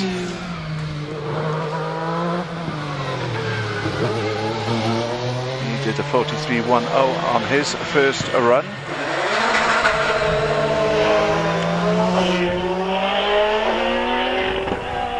Does a 42.83, so improves his time.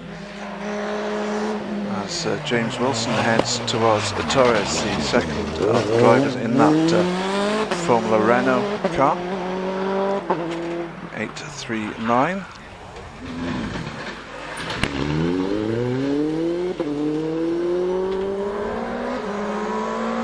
James did a 44.84 on his.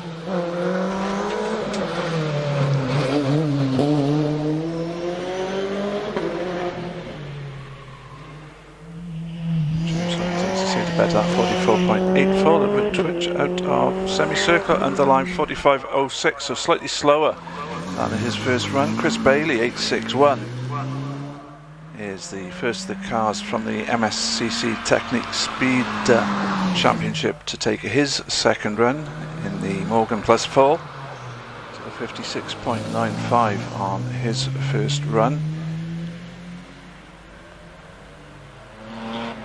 The 862, the bigger engined 3.7 litre Morgan Roadster of Chris Baines, as Chris Bailey does a 56.26, so he picks up about 0.7 of a second improvement on his first run time. The Chris Baines 862 did a 54.05 on his first run. Isn't able to match that, unfortunately, on his second run, 55.00. Round just out of Torres comes George Proudfoot in the Series 1 Morgan, car 153. George is a 62.42 on his opening run as he heads away from Pardon, waving to people on the way up the hill.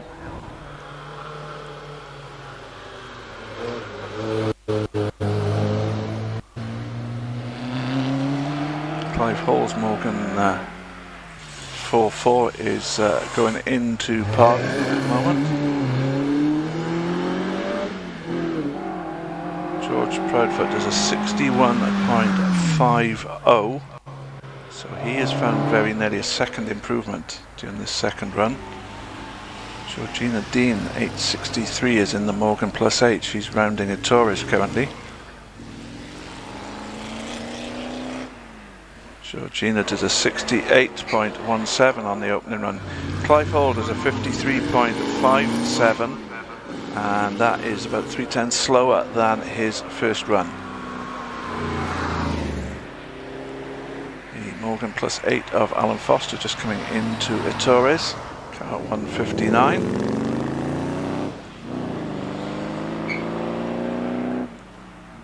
Heads on up to Pardon.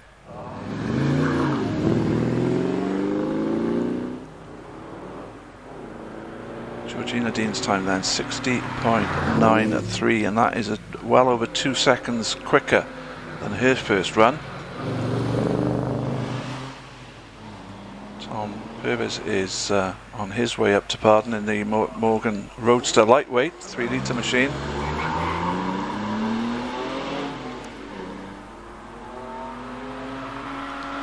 Alan Foster does a 54.63. So he has found over a second improvement as well on the 55.83 that he did in the first run. We move on now to the Revington TR Register Sprint and Hill Climb Championship. Neil Revington is in a car 172, the Triumph Beta 2.5 litre. Tom Purvis, car 160, sets a time of 55.85, very nearly 2 seconds improvement for Tom on his first run.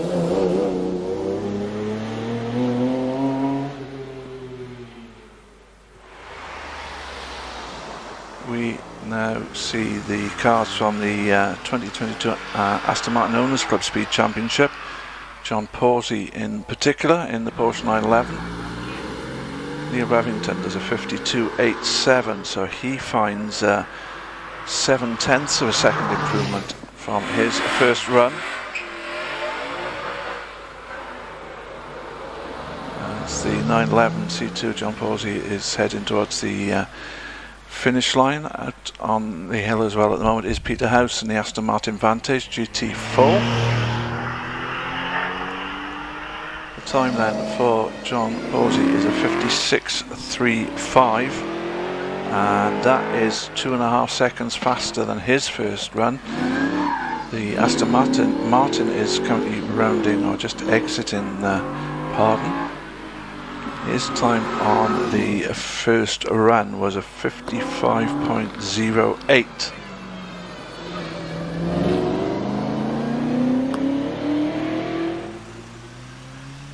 We go back a class to the MSCC Technique Speed Championship, and Michelle Bailey, car 161 in the Morgan Plus 4. Peter House does a 56.07, so seconds slower than his first run.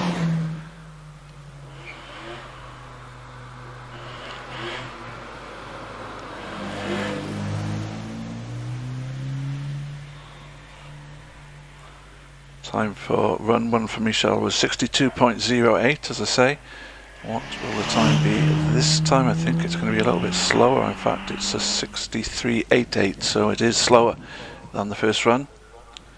Sat on the line at the moment in the Morgan Roadster, 3.7 litre machine. 162 is Simon Baines. He heads away up towards the bridge.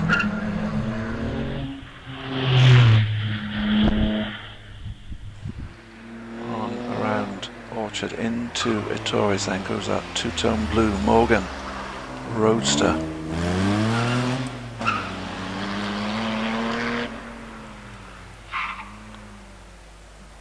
Is of course a shared car, shared with Christopher Baines. Did a 52.31 on the first run.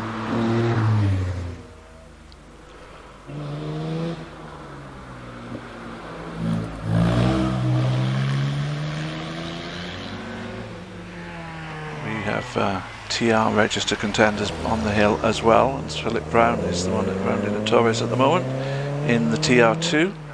Simon Baines does a 51.78, so he's about half a second quicker than his first run. Philip Brown is heading up towards the S's at the moment.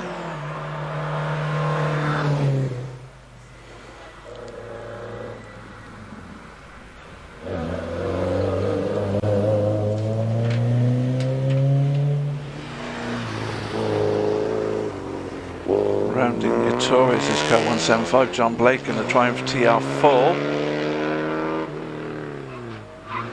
Philip Brown does a 60.41, that compares to his 60.48 on the first run, so he's found an extra, reduced his time by 0.07 of a second on the second run.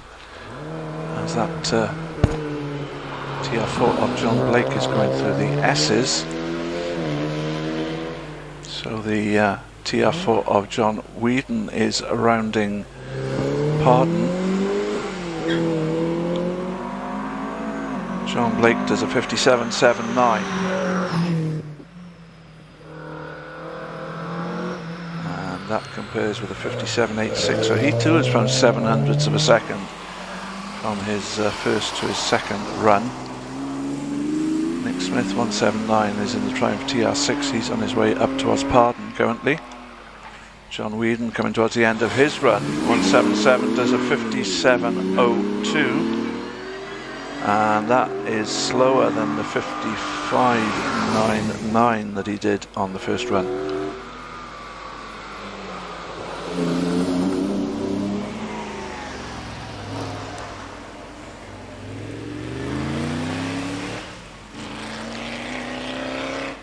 the Morgan +8 of James Dean, running in the MSCC Speed Technique Speed Championship, is currently heading up the hill. Nick Smith did a 54.30. He's improved by 0.3 of a second over his first run. As 185 Matt Webb, running in the Downton Motor Club Speed Championship, is heading up towards Pardon. James Dean's time is a 56.48, so he's found round about 0.4 of a second improvement over his first run, as Matt Webb is going through the S's at the moment in the Aston Mini 1330cc machine. Also on the hill, the other Mini is Graham Gonzalez in the red Mini, heading up towards Pardon at the moment. Matt Webb does a 54.47, which is a little bit slower, about 0.2 slower than his first run. Gonzalez was a 51.63 on his first run. Can he improve on that? Mounting Tories now is Derek Kessel in that much more behind. Maguire Mini Cooper S, a 51.95 for Graham Gonzalez, so he is about 0.3 slower than his first run. Derek Kessel pushing hard in the Mini Cooper S, but I think he's got this class pretty much sewn up anyway. 48.26 on his first run.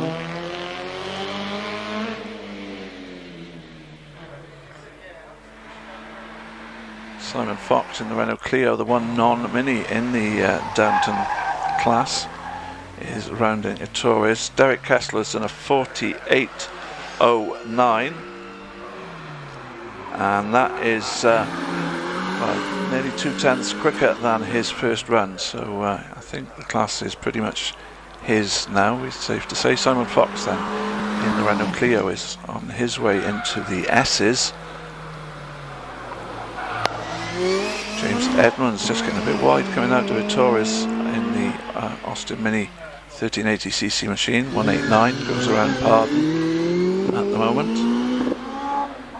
Simon Fox's time is a 59.60, so he has improved by about 0.75 of a second over his first run. James Edmonds is looking to improve on a 53.85 as he goes around semicircle up towards the finish line. It's a 53.88, so he's 0.03 of a second slower than his first run. So now we move on to the 500 Owners Association runners, and the first of those is Vic Dean 901 in his Cooper Mark 9, did a 57.06 on run 1.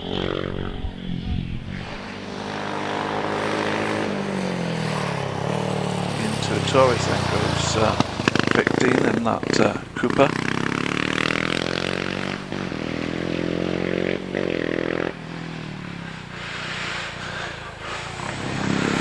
And then around Pardon on up towards the S's.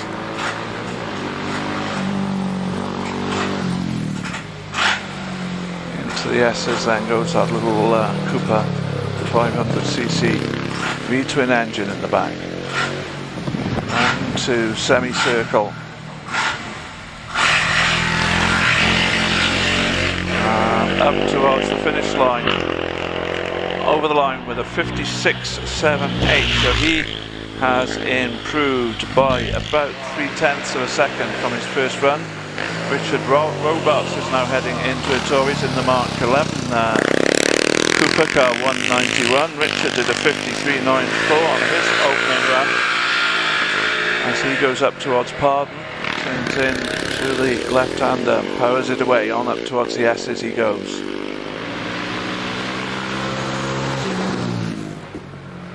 Looks like 192 Jack Yamnice is not taking his second run in the Star Ride. As off onto the grass goes 193 Michael Wood in the Ota. Manages to keep it out of the barriers though and carries on his way, but that will have cost him time. Richard Robarts does a 54.32, so he's down on his first run. Michael Wood then continues on his way up in that IOTA 193.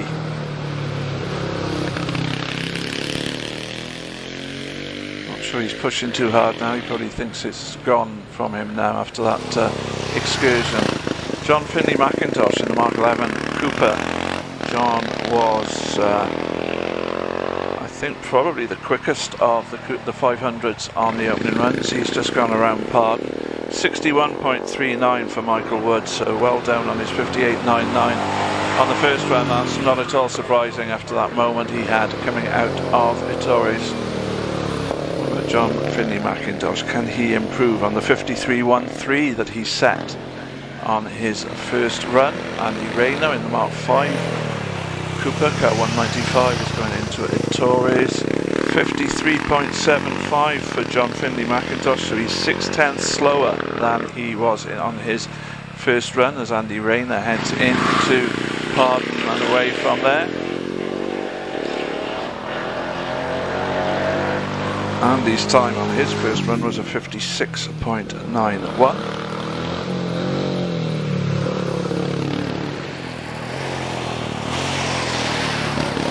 Riley is in the Creamer Special. He's just coming out of Ettores, car 196 at the moment.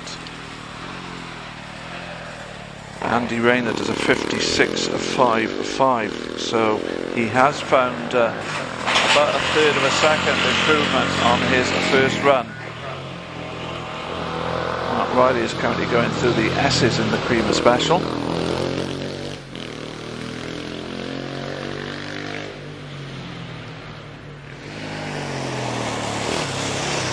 McIntosh rounds Ettores in his Cooper Mark 6 as Mark Riley does a 55.53, so well, just marginally slower than his first run, which was a 55.14. As Max McIntosh continues up towards the S's in that Mark 6, he did a 55.84 on his opening run.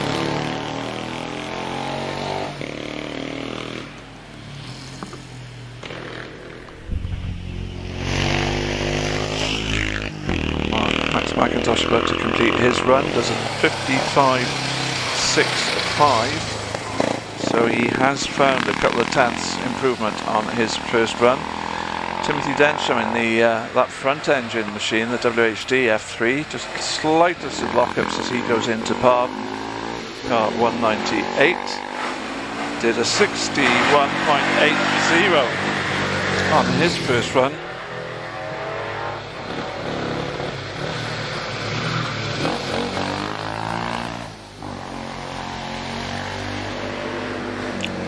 Charles Reynolds in the 1100cc Cooper Mark 7, car 202. He was, I think, quickest in the category on the first runs.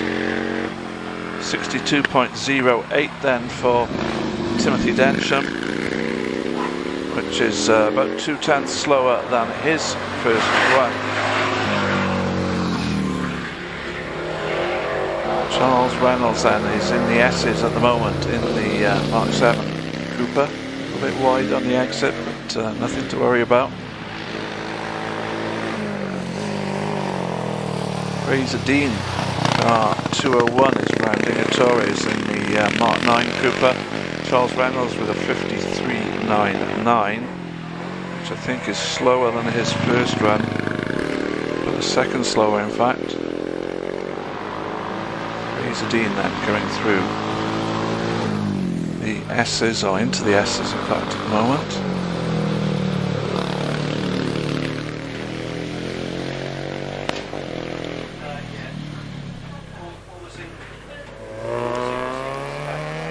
On the hill currently is Peter Houghton in the HRCR Moran Motorhome Speed Series in his Morris Mini Mark 2. A 54.65 for Fraser Dean is slower than his previous run. So I think Peter Houghton is the last car left running in the HRCR Moran Motorhome Speed Series. Round 1, well not round 1, I don't know why it says round 1 on my sheet of paper, but he is looking to improve on a 62.60 on his first run. He's on the final corner. And over the line with a 62.22, so he has improved by about 0.4 of a second. And at the moment there are no other cars on the start line, so just waiting to see whether there is anyone else left to run. If you're here at Prescott, the awards will be taking place shortly in the clubhouse, in the Bugatti Owners Club clubhouse in the paddock area, and you are very, very welcome to come along and join us for that awards presentation. But, just waiting for confirmation that we have completed the day's action. And yes, indeed we have. So thank you very much, whether you're watching us on TV, on live stream, or whether you're here at the circuit, you're here at the circuit, or at the hill. Have a safe journey home. From myself, Peter Hughes, on behalf of the Bugatti Owners Club, thanks for your support for this season finale. Don't forget, 5th of November, Rally Prescott here at Prescott. It's going to be a great day, not one to be missed. But for the moment, as I say, from myself, Peter Hughes, on behalf of the Bugatti Owners Club, thanks very much and a very good evening.